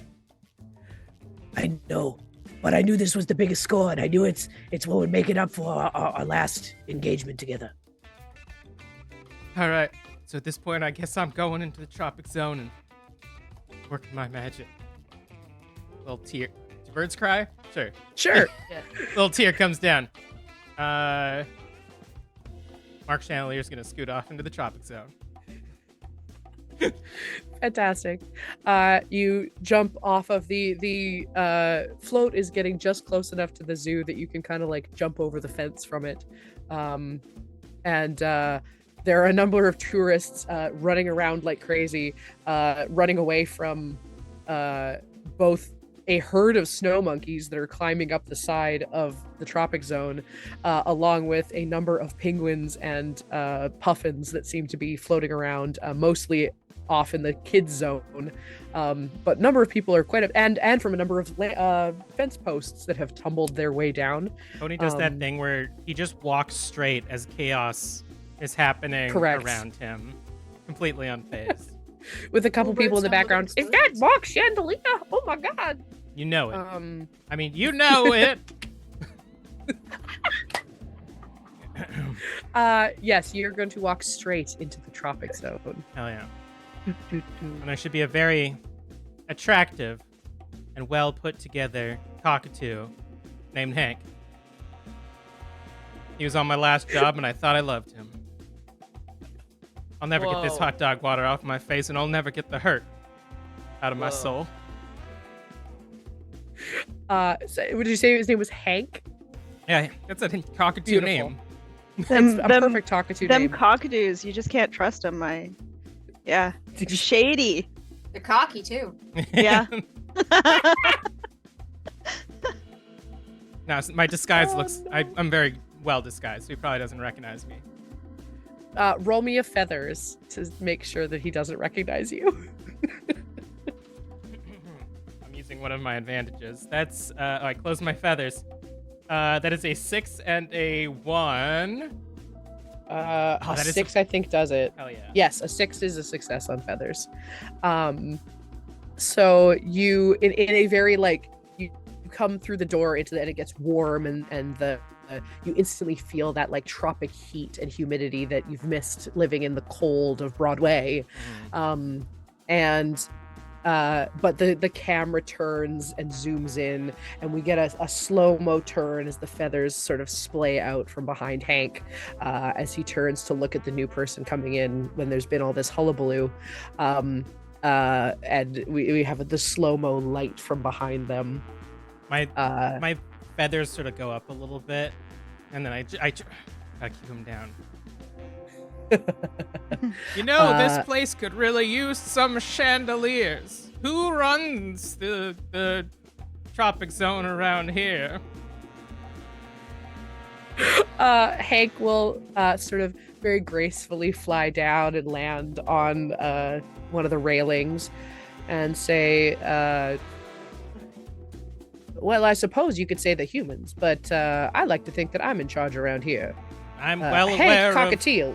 of... Hank, nice to meet you. And I put out my feather, and the moment that our hands touch, my feathers shiver again, and I harden myself. Oh my. I'm looking for a place to store some large chandeliers. Maybe if you have some storage that other things may be moved out of, might need your help to relocate it. If you have an inn with any of the larger animals. I mean, people. I wink, and for a moment, the color in my eyes shows to Hank. Can help get a storage room cleared out. Tony, is that you? You know it, kid.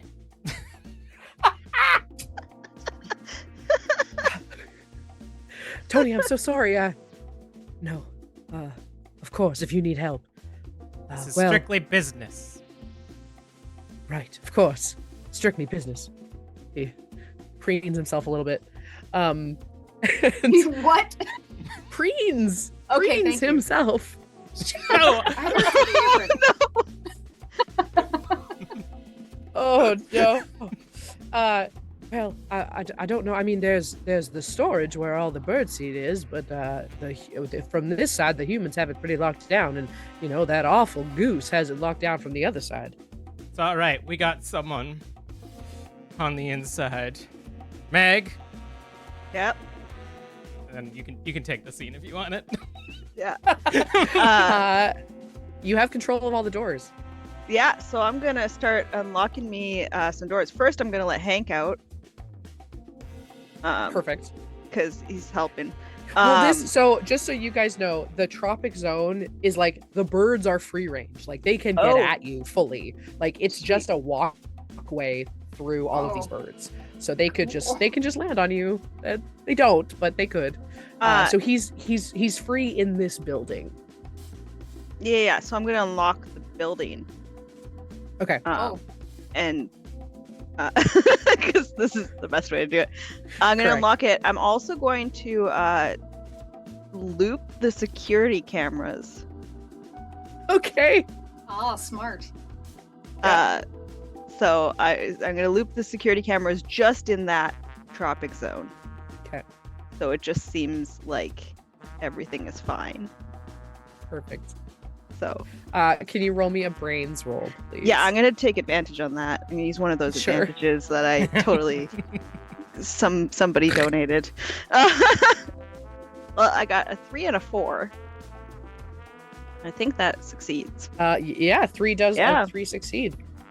Well done. Perfect. Yeah. So you, Tony, you hear a click, and Nugget, you probably hear this as well because all the doors will open.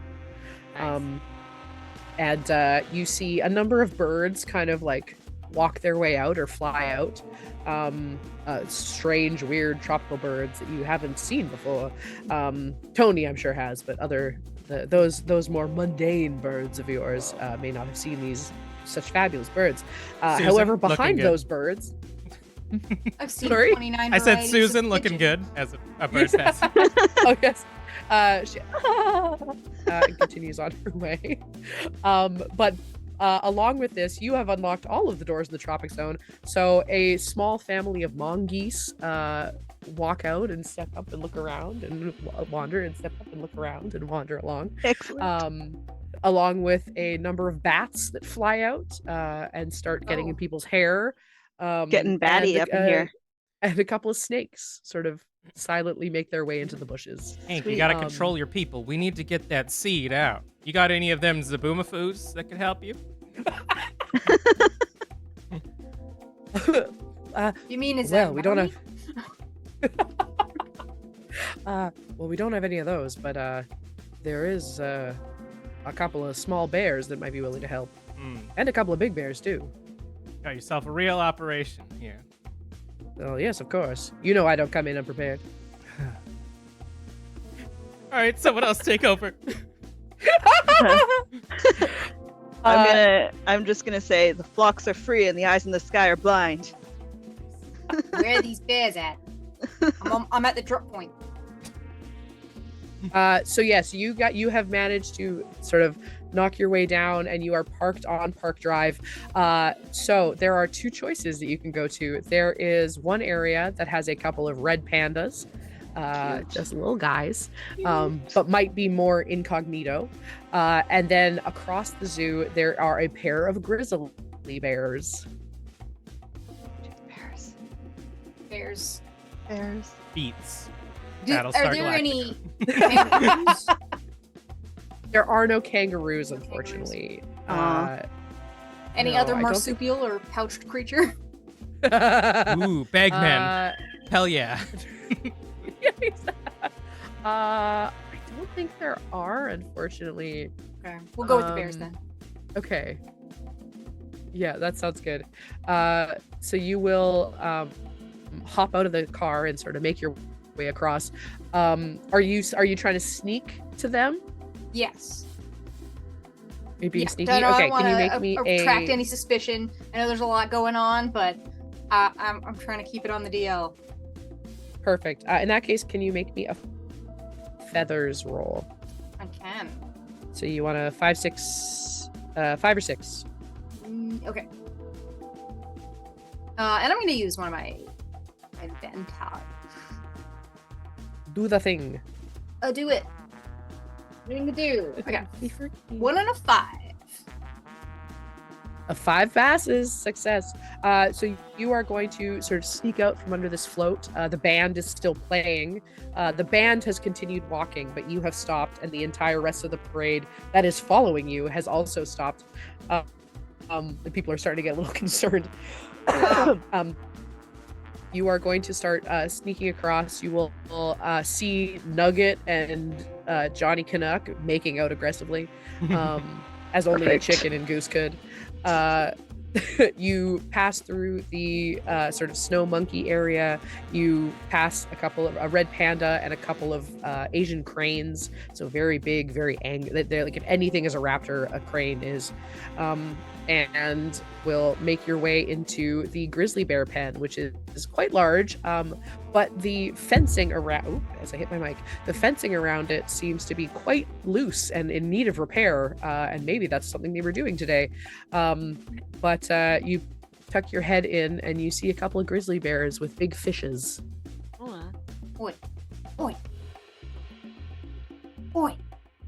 Big fluffy blows. Oh. Well, hello. It's lovely to see you. Yeah. Nice to meet you too. You wanna do me a favor for a little snicky snack?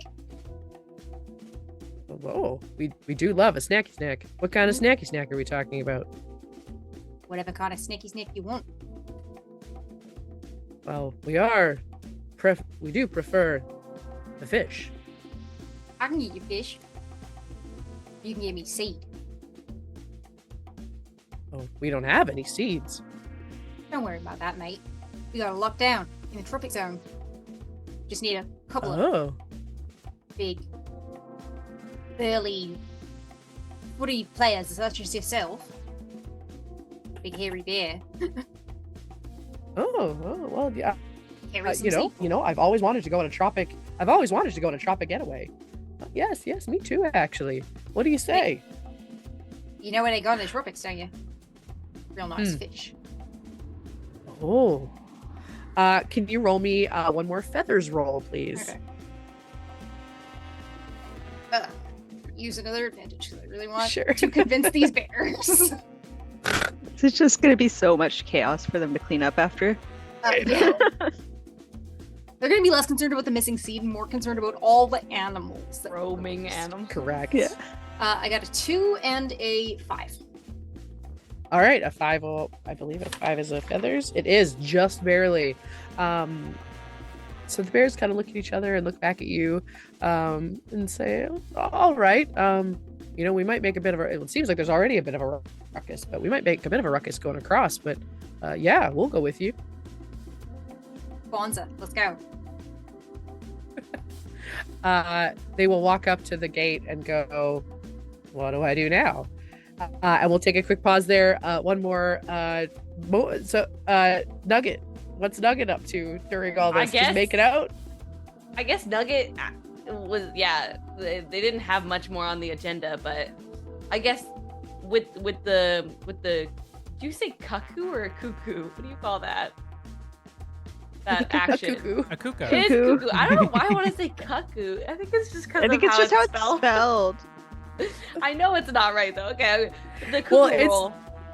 The term cuckold also comes from a cuckoo that is the one that puts their eggs in other people's nests. Look at that. You know, so we're it makes raising sense. money and Learning the bird children. facts. Yeah. My goal was to turn the sweet goose green, you know? Not green, but you good. I mean, Good, gotcha. Yeah. Well, Johnny will sort of pause in making out and say, Nugget, I've always felt like I've been alone in this journey, and sure, I have the Brothers Grin, but they're little shitheads, and I feel like I can really connect with you. I want to live the rest of my life with you. How do we do this? You're a chicken and I'm a Canada goose. I don't think we need to worry about any of that, baby. None of that matters. All that matters is what's in here. Our hearts. I'm trying to say our hearts, you know. No. The regular bird anatomy. We both got hearts, you know. And listen. I know there's been the stuff with you hoarding all the seeds, but I know that you're a good goose deep down.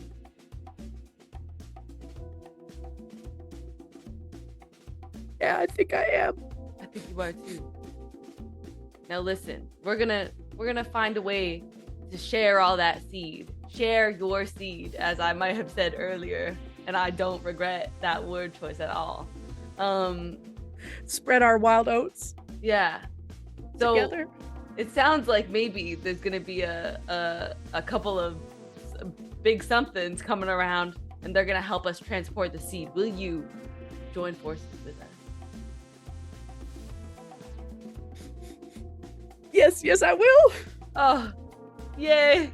And we can live a happy life together. Just the two of us, and anybody else you want to join along. I don't know. Birds are freaky, but I love you. I have been missing the Great Lakes. Oh, a lot of the lakes. Never been. I don't travel very far as a chicken, but I'd go with you. I think you probably carry me on your back or something. I think this sounds perfect. I'll take you to see Niagara Falls. Nice. And then I'll radio into the rest of the team, and I'll say, "The goose is good. The goose is good. The goose is good." You get your goose. What do you need from us? What can we do to help now? Are you asking Johnny? I'm asking everybody on comms.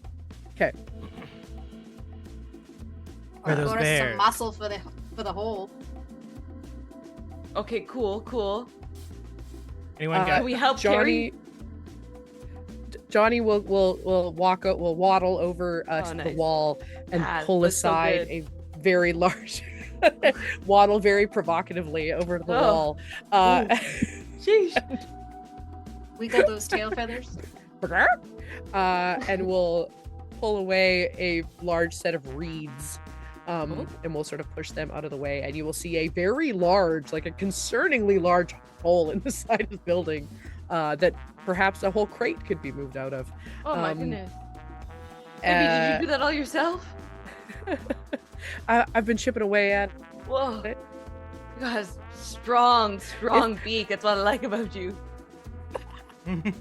Oh, Nugget, just more making out, more Yeah. beak Nuggets. clicking. Nugget's having a Boy, good time. keep to the bizzo. We got a beautiful We're mid gonna hole ground. here. I'll sit. We'll say Pidgeridoo. Let's jump back to you in getting these bears out of here. How do you want to deal with this gate?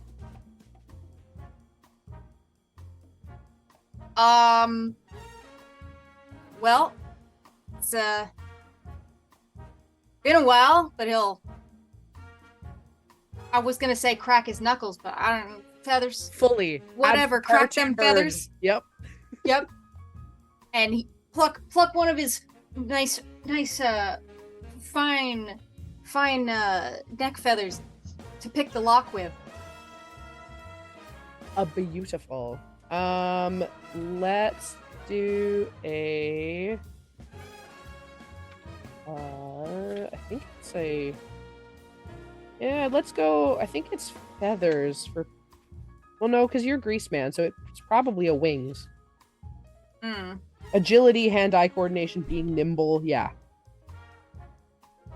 hand-eye coordination for sure. Yeah, totally. Let's go a wings roll, please. All right, cool.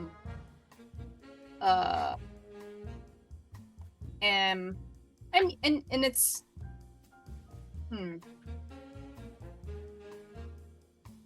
yeah. I'm gonna use my last advantage on that. Do it. More. Ooh, glad I did, because that's a 1 and a 5. Perfect. So with a wings, 5 is a success. So you are going to go over to the sort of gate area and pull out one of the very shiny pigeon feathers that you have, and click, and the door opens, and the two bears, Trina and Luna, will walk out and says, "Oh, I'm a lady bear," and the other one goes, "I am too, but it's lovely to meet you." Ladies. It's okay. We're used to it. They will lumber their way out. And Maggie might be in a good position to provide some cover. Do you want to do something to make sure these bears get to where they need to go without being stopped? Without being stopped? Yeah, I'm gonna, because who would be stopping them? I guess humans, probably. They seem to be the problem.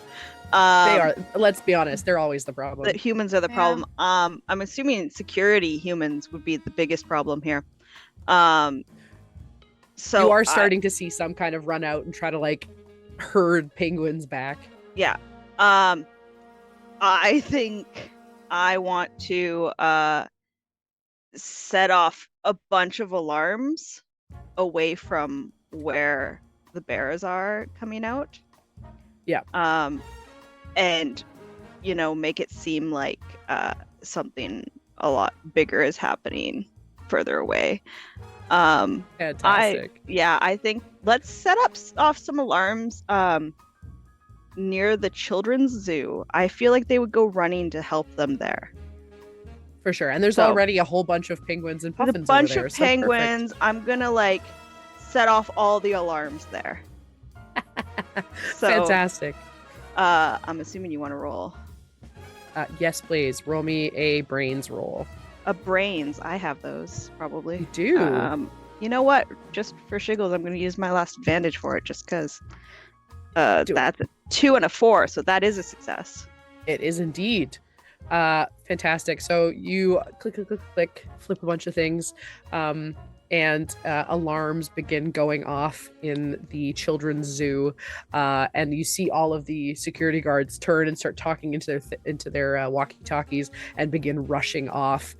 Some of them are still staying around the sea lions, but most of them have gone away so that the grizzly bears can sort of make their way up and around and won't be seen. They are on their way. Tony, what's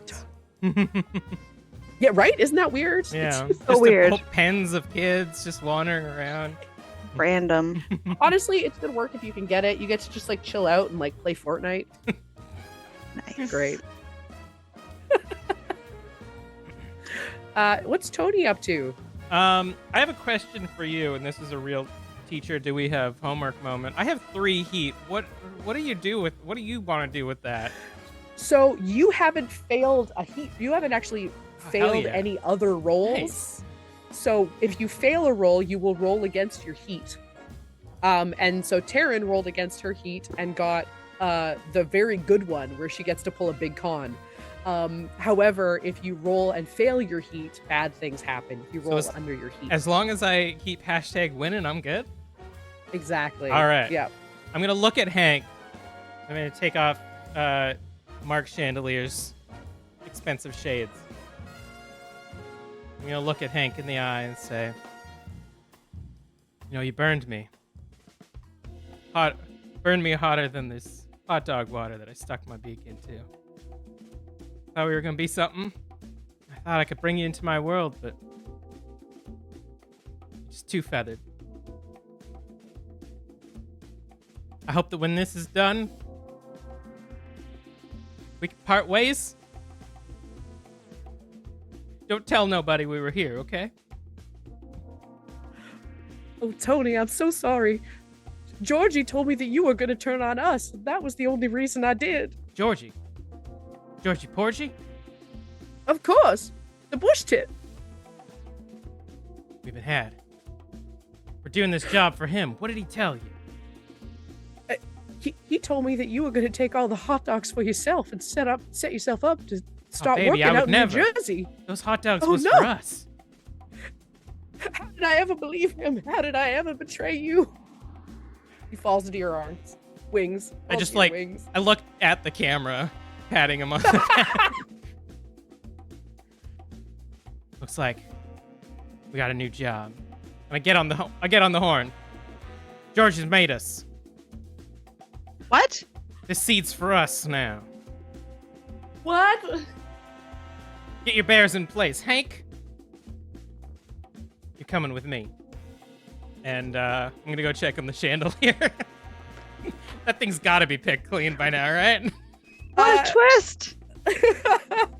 You go out and you see there are a number of the seagulls that you had called in earlier are now standing sort of arms crossed in front. And so it sounds like you caught us out there, Tony. Sounds like you might be turning on old Mr. Porgy. We're not going to be able to let that happen. Hank, you still got that mean right claw? Oh, you know I do. All right. And his little cockatoo feathers go up. I whip off my dime and paperclip robe. Knuckle up. Wait, what's that? Yeah. Yes. Yes. Yes. Yeah. Oh, these do not want to separate. happening. They have fully stuck together. Knuckle up, and even though my character's not very good at fighting or loving, apparently, not like Nug. Oh man. And we're just gonna go toe to toe, back to back, tail feather to tail feather against these pigeons or seagulls. Sorry. Seagulls. Sorry. Don't you lumpy. Without Rude. without vibrant Fair. colors, literally cannot see. Beautiful. Roll me. Actually, hold on. We're gonna let's jump through everyone as you're about to face off. We'll cut away. All right. And Nugget, Maggie, and Pidgeridoo. What are y'all up to? Nugget, you can definitely see this because it's like right there. They've just come out of the tropic zone. Hell yeah. If I see a brawl starting, I'll look at my sweet love, the love of my life. I'll go, come on, babe. It's time to unleash that crazy that I know is deep inside you. He Got lets that out deep. a maddening honk, honk, honk, honk, honk, Nice. and starts running. Yeah, towards the let's go. seagulls. I like cock my wing. Nice. Pidgeridoo and Maggie. So here's my question. They're still in the building, or they're just coming out of the building? They have let's say because Maggie, you opened all the things, Tony will come out the hole in the wall with Hank. Okay. And meet up with Nugget. So I'm gonna assume there are those big security lights Totally. they exist, right? So what I'm Yes. gonna do is I'm gonna say over the thing, the mic, to be like, everyone close your eyes for a sec, and then I'm going to turn on the floodlights right in the seagull's eyes. Ooh.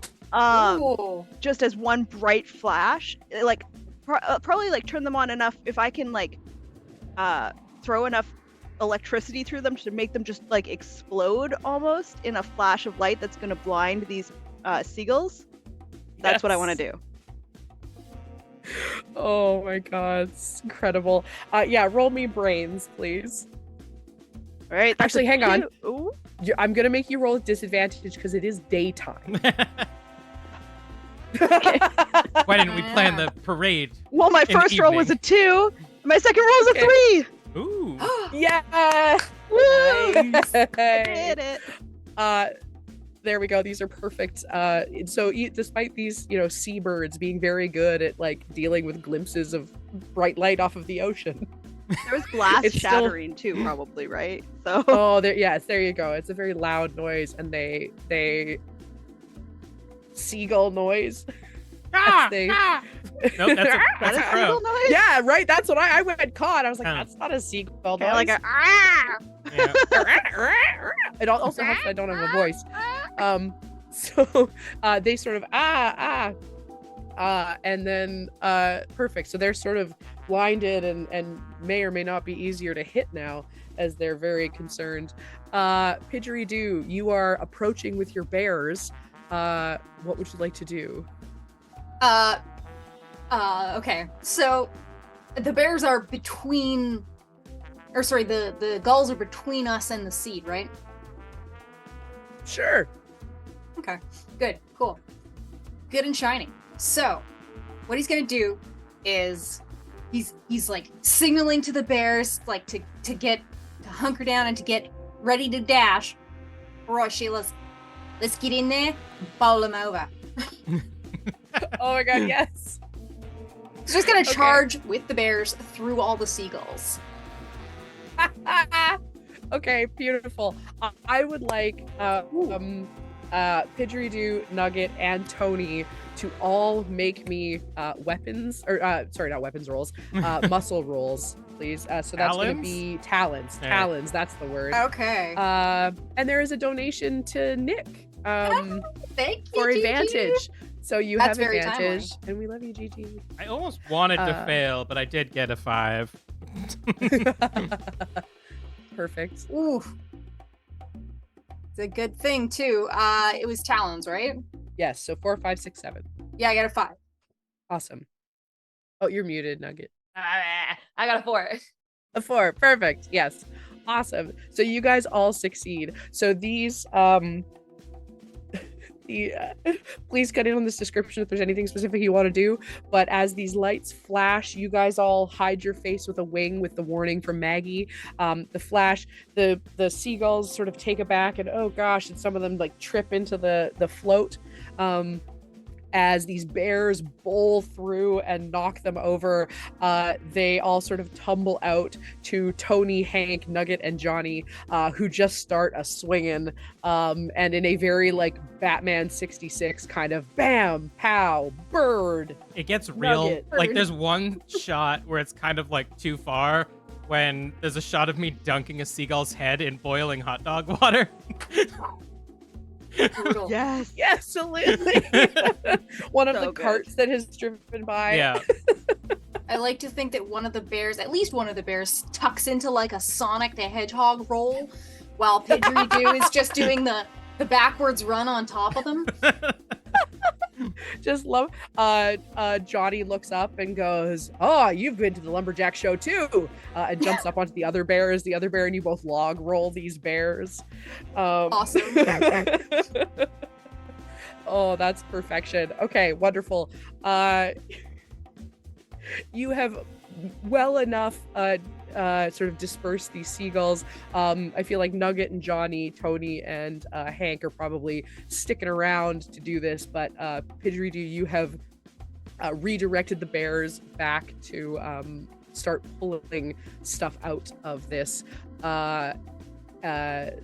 to go grab them. As you guys start bringing out a couple of crates, these bears carrying these giant barrels of bird seed, you see a couple of the horses, the cop horses come up and will say to you, because you're all animals, you can talk to each other. Yeah. Will say, well, I'm terribly sorry, my friends, but I'm not going to be able to allow you to do that. I swore an oath. Hey, Cab. Even the horses. And unlike my human companions, when I take an oath, I mean it. Yeah. Sure, we can grease the wheels a bit for you. We got a nice apple. Nice apple. Yep, that's one of my go gadgets. ahead It's a really, and- it's like a giant Galaxy Crisp. Oh my gosh. So please juicy. Please roll me a feathers, but with disadvantage. Even though I'm using one of my gadgets to be the fanciest apple. So you technically have to roll a 1 to use a gadget. Oh. So if you roll a 1 on this, you can absolutely use your gadget. Okay. Yes. Disadvantage. Jesus. Okay. Yes. So hopefully you roll a 1. Yeah, hopefully. Sorry. You're rolling away. I did not. No, but what did you roll? 2 and a 3. Oh yeah, so neither of those are.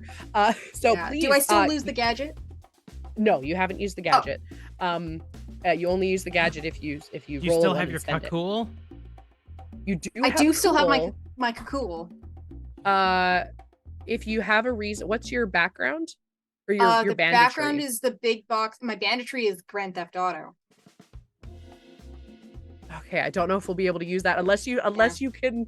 Horses are kind of a Okay, hang vehicle. on. Okay, no. Garbage. I got this. The apple, I got the apple because it was in the cab of the truck, pulling the float. Yes. It was the guy's snack for mid parade snack. Fantastic. Before we resolve this insanity, there is an additional heat for Nugget because they so horny from Blake. That's fair. Thank you, Blake. And Mr. has granted it. advantage to all of the pigeons. Hey. So please take Hey. additional advantage, everybody. So I will argue that you can spend your cool because a horse is in fact a vehicle, and you Oh. you can hop on top of this lead horse, Yes. drive it away. Beautiful. My stirrups. The only yes. thing I can't say no to. That's right. It is very you hop on, you use your little pigeon claws to use the reins, Yeah. and it instinctively begins running deeper into the forest or into the park as it goes. And he shouts back at the bears like, "I'm trusting you, you Shaylas, to finish the job."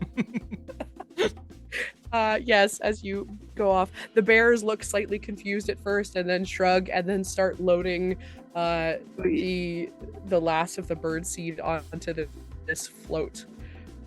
What is everybody else doing? I've lost track of moments. What's everybody doing? I mean, I feel like we just got to make sure that everything gets loaded and then we're good to go. But I would like to know where our bush tit friend is, Georgie. Ah. Do we know where he was planning on being? Like, Yeah. where are we supposed to be delivering these to? If he's where we're delivering. There is you're delivering them to the docks. You're taking them down The to the docks to be like separated out. Yeah. Okay. I want to try to I want to try and make it hard for Georgie somehow. I don't think I have access to the docks grid from here. Probably not. No. Probably not. So Wait. I don't know. I got an idea. What? I know it's on the fly because we didn't plan on meeting up with course. Hank, but Hank or Georgie at this point's got to know that we've turned on him. Those seagulls got mouths wider than, I don't know, something wide. Run out of puns. So what do we do? The something or other bridge. We have Hank turn us in. Go to Georgie, say that we've turned on him. Say that this seed is all his. Meanwhile, me and Nug, I look to Nug, and you could tell in that moment that all of my trauma about not trusting anyone has fully dissolved because we've been in a brawl together, and you can always trust people you're in a brawl with. Hell yeah. Me and Nug set up an ambush.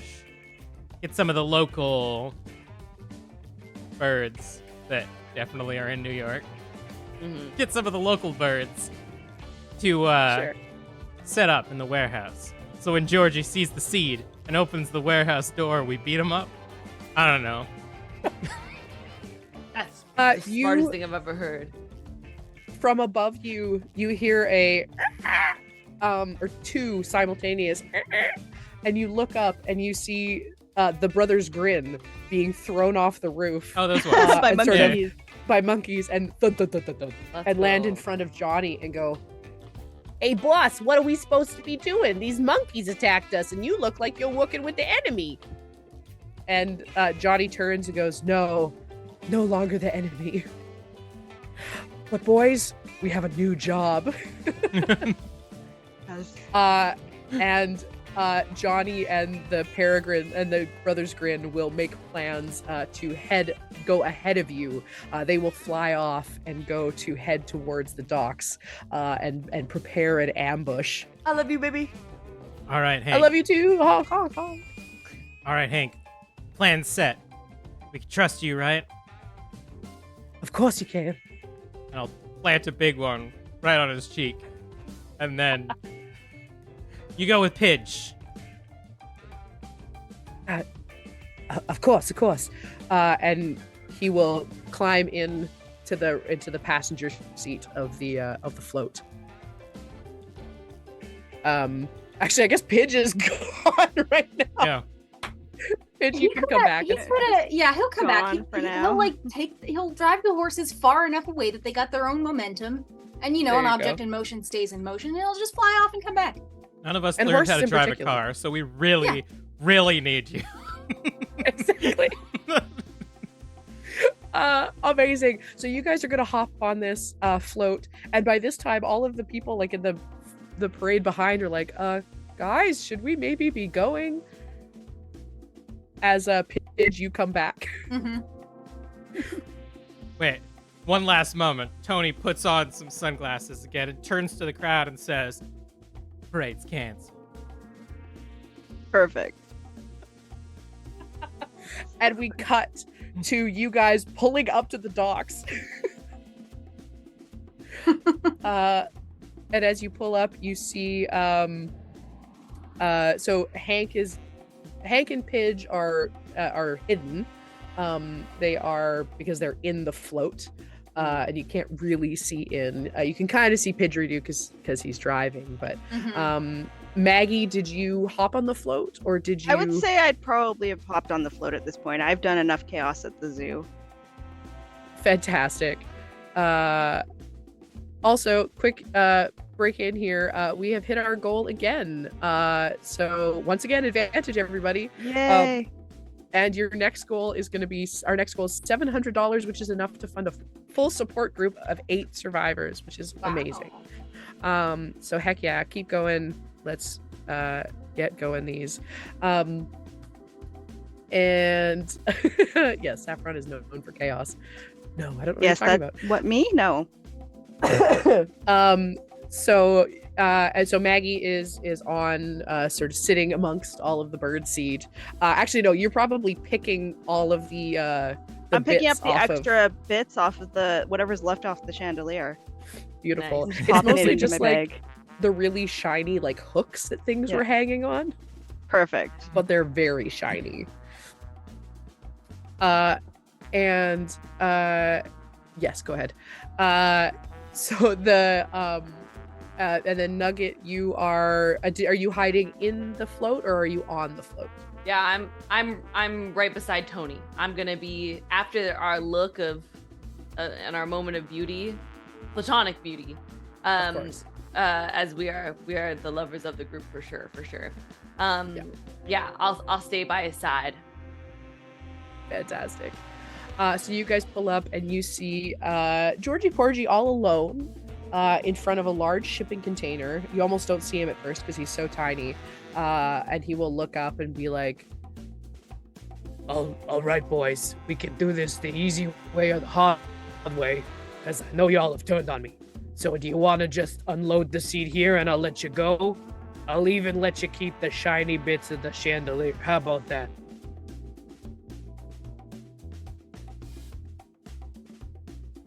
We're waiting. Our plan was to wait in the warehouse, so he thinks he's won, and then we beat him up. One sec. Let me put on the "We're making a plan" music again.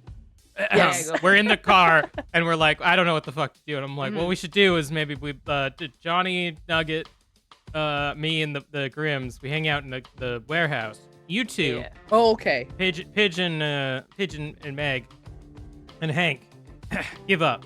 Make it look like he won. And then when he opens the warehouse, we beat him up. We're ready. Fantastic. All right, cool. So yeah, he's standing there. So you guys have made it. You guys flew there early. You left. You flew away. And the audience doesn't know this. They don't know Yeah. where you are. They think you're in the. They think you're in the float. Yeah. No idea. And so Pidge is sitting there, or rather, Georgie Porgy is sitting there. Maggie, you are on the thing picking all the bits off, and Pidge, you are driving. So are you guys? So the plan is for them to like agree to turn it in. Okay. So all right, you Totally. two. I see you already left behind your friends. I thought they would be the weak links anyway. I knew that you two would be the strong ones, and you'd be able to, you would see reason. I'm sure we could work together again at some time. But for now, I think you're gonna have to just load all the seed into the shipping container. You understand? What about our cut? Well, the cut is that I don't summon my goons to help me out. And from behind the shipping container, you see two emus walk shit. out. Emu goons. Oh no. Oh no. Well, How about I let you keep your feathers? I do like my feathers. Can I keep the shinies? Yeah, of course you can keep the shinies. See, that's fine then. We're totally good. Why wouldn't I be okay working with you again then? Perfect. All right. Ed, open her up. And the gates will open up, or the two emus will turn around and open the shipping container, and out bursts Nugget, Tony, Johnny, and the Brothers Grin. Please, both of you, roll me muscle. Let's go. I think, yeah, we have and advantage. Pidge and Maggie, you may also roll muscle if you would like to be in on this. Absolutely. Oh, I'm sorry, still what are we driving a rolling? truck. Muscle. Oh damn, Talon. Which You one can is- burst out. Oh, talons. Sorry, talons. Talons. Sorry. Tony Talons. might be going down. I got a 2 and a 3. I think I'm Yeah, gonna you have to did. use my advantage because I have to roll a 4. We got this. Okay. We can totally do this. Can I Two and flatten three. Oh, Georgie Porgy Tony, with the that truck? means you failed. I failed. What do you want me to do with my heat, Chief? Let's do that. Can you roll your dice, and you want to and let me know if you roll above, on, or below your heat, which I think is 4 right now. Just one dice, right? Yes. All right. I got an 8. Okay, you rolled above. So you're just gonna add that one heat. So I think you're at 4 now, because Oh, that's boy. the first time you failed, and you take the heat, so you're at 4. So you hold up. You're just gonna fail. Nothing bad happens. But you start swinging at these emus, and their heads were low down, and they swing up really high and are a lot taller than you expected them to be. Damn. I'm not a fighter. Nugget and Maggie, what did you guys roll? I rolled a 1 and a 4, so technically that is a success on the talons. But can I use a gadget instead? Absolutely, you can use a gadget. I rolled a 1. And Nugget, what did you get? I also got a 1 and a 4. Oh, look at us go! Spectacular. You could also use gadgets if you want to use a couple of gadgets, and then I'm gonna have Pidgeridoo do silliness. Yeah, I'll use a gadget. I don't know. Wait. I know. Maybe. I feel like. Hey, Maggie. Oh, sorry. Go ahead. I was gonna say, Maggie, did you have a gadget plan? Could you I toss a gadget do. to Nugget? Well, I have a gadget that I want to use, but I can probably toss one to Nugget as well. What I would like to toss to Nugget, I guess, is it's going to be the equivalent of like brass knuckles. Only I want it to have like taser prongs sticking out of it. Yeah, Ooh. that's cool. I was thinking Spicy chicken knuckles. wire, so that's great. So, it's all like And what I'm going to have for my gadget is I'm going to pull something out of my pocket that kind of just looks like a little like ball of yarn almost. But it's like metal ball of yarn. And I'm going to throw it at one of the emus, and it's going to just kind of like, this yarn is going to like unspool into like a net, and it's going to be an electricity net that's going to shock Ooh. him. That's what I want. I love this. So you toss this to Nugget. Nugget puts it on his feather fingers. And Designed are for you feathers. Yeah. Of course. Are you swinging on the other emu, Nugget? hell yeah. Perfect.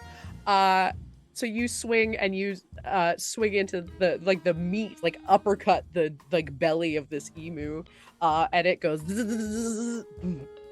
and has like again tiny bush tits flying around its head as it kind of sits there and smokes. And then Maggie throws this ball of yarn that unravels and entraps the other emu, and it goes down, kind of twitching a little bit again with more bush tits flying around its head. And Tony, you kind of swung at Georgie Porgy on behalf of the time for losing the time you could have had with Hank. He's so small and fast. Exactly, and he ducks out of the way, and sort of you guys end up sort of off to the side, but then he comes back to the center and looks at you, goes, "Oh, come on, you suckers, you know you could never beat me." Pidgeridoo, you want to roll me a wings roll? to hit him with the truck? 100%. Absolutely, I do, and I'm using that advantage that Gigi donated to me kindly earlier. Beautiful. And Hank flies out. Before you do, Hank flies out of the vehicle and flies over to Tony and sort of picks him up. He's not really that, he's not like the herd or anything. But, like, seems to... I'll fake it just for the attention. Exactly. Exactly. Oh. Got a 5 and a 6. Fantastic. Those are both, or one of those is a success for wings. A 5 is a success. So you are going to just describe how you take out Georgie Porgy. So I see him line himself up like a domino, like the last pin at the end of the bowling lane. And I get some Duke Brothers ideas. So I just slam my little spindly leg down on that gas. Just give her. And amazing. Yeah. I'm hoping to get like a Team Rocket effect. 1000%. You are going to scream forward. You haven't unloaded any of the bird seed. Yeah, you guys are by the ocean. The bird seed. And you, he's going as the float hits him square on, and you hear a ting as he hits the back of the shipping container so hard that it begins flipping up in the air and lands on a boat that has it lands on this boat. And then we cut to the guy signing off on the final paperwork. He goes, "Well, time to head off to Antarctica," and climb on the boat that he's been flipped onto as the boat begins to move out of port. Yes.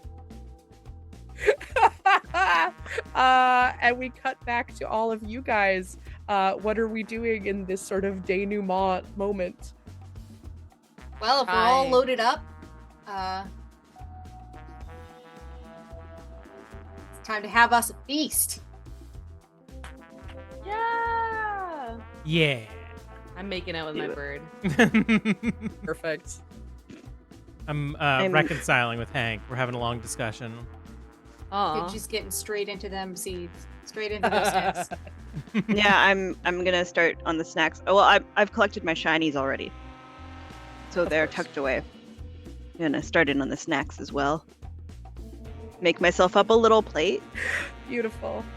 Yeah, I gotta prepare them nice. We're not animals. Yeah.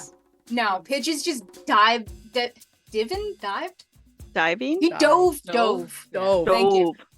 He's just to dove the dove. He did a swan dive into one of the barrels, and he's just giving her.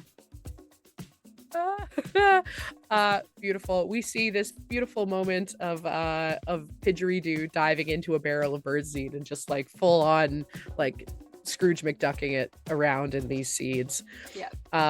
We see Maggie very delicately. One of the like pieces on the chandelier is kind of plate shaped, and so you have taken a plate and are just sort of like picking out the more the dried apricots and the interesting pieces that are for the birds.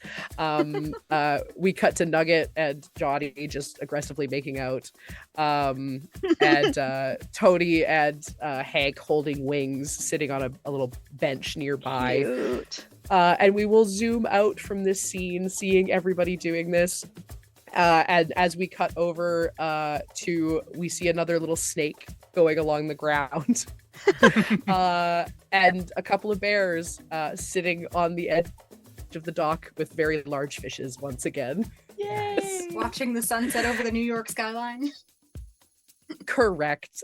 And that is where we will wrap our session today. Oh my god, you guys, thank you so much. Thank you. So much fun. This was awesome. This is incredible. You guys have been phenomenal. Thank you everybody for coming and playing today. Kelly and Kat, thank you for having me over here at Tabletop Tiddies. You're both wonderful. It was such a joy to play with you. And Nick and Taryn, thank you guys so much for coming along to this absolute insanity. I know it was a little last minute, so thank you so much for joining us. Anytime. Thank you for anytime. Yeah, thanks for having us. Yay. And thank you to Salal for all the incredible services that you provide to survivors of sexual assault. And we've raised so much money. I mean, we had a single $100 donation, which is crazy and wonderful, and brought us Georgie Porgy, the Dawn Bush tit. Yeah. And we blew through a couple of goals at the very least. So thank you. And thank you everybody who donated. You're all wonderful. Thank you so much for being here. Kelly, is there anything you want to throw in at the end here? No, I don't think so. If y'all wanted, you can go ahead and promote yourselves and let people know where they can find you. Fantastic. Yeah. Cool. Nick, I know you are like on Twitch occasionally. Where can we find you?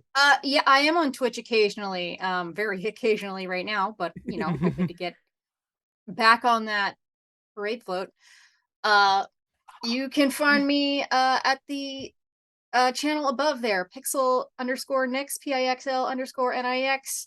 And I play mainly retro console games and pixel horror. Nice. Heck yes.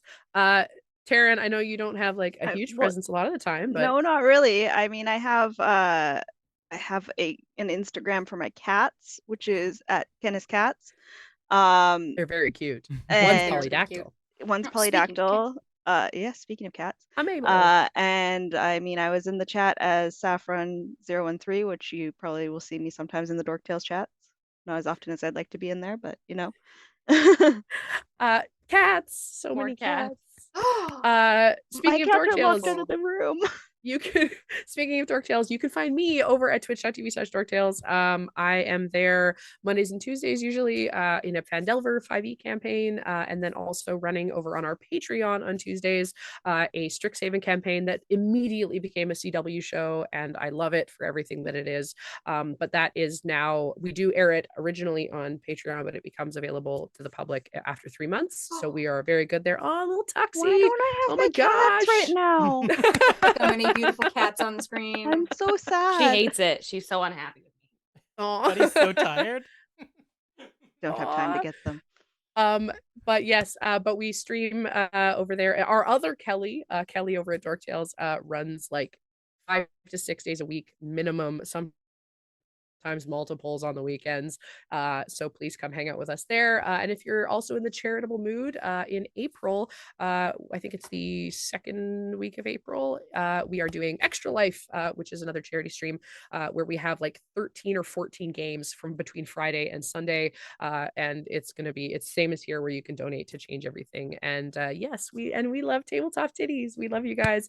We've had Kelly and Shar over there. Actually, one of our Strixhaven Another games, cat. Shar came and played a little mouse wizard, and it was very, very good. Oh, more cats. A different Uh, I'll be joining you guys too. I think I'm on one of the Friday games. So Yes. I'm excited.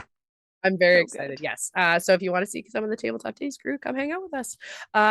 Anyway, thank you everybody so much for being here. You're all wonderful. I will hand it over to Kelly if you want to close it out. Yes, we have another show tonight I got to do reverse math now since we're in a different time zone. 7 o'clock PST. So come check that out. We're going to be doing Pants on Fire. So you're going to learn some spicy things about the guests for that.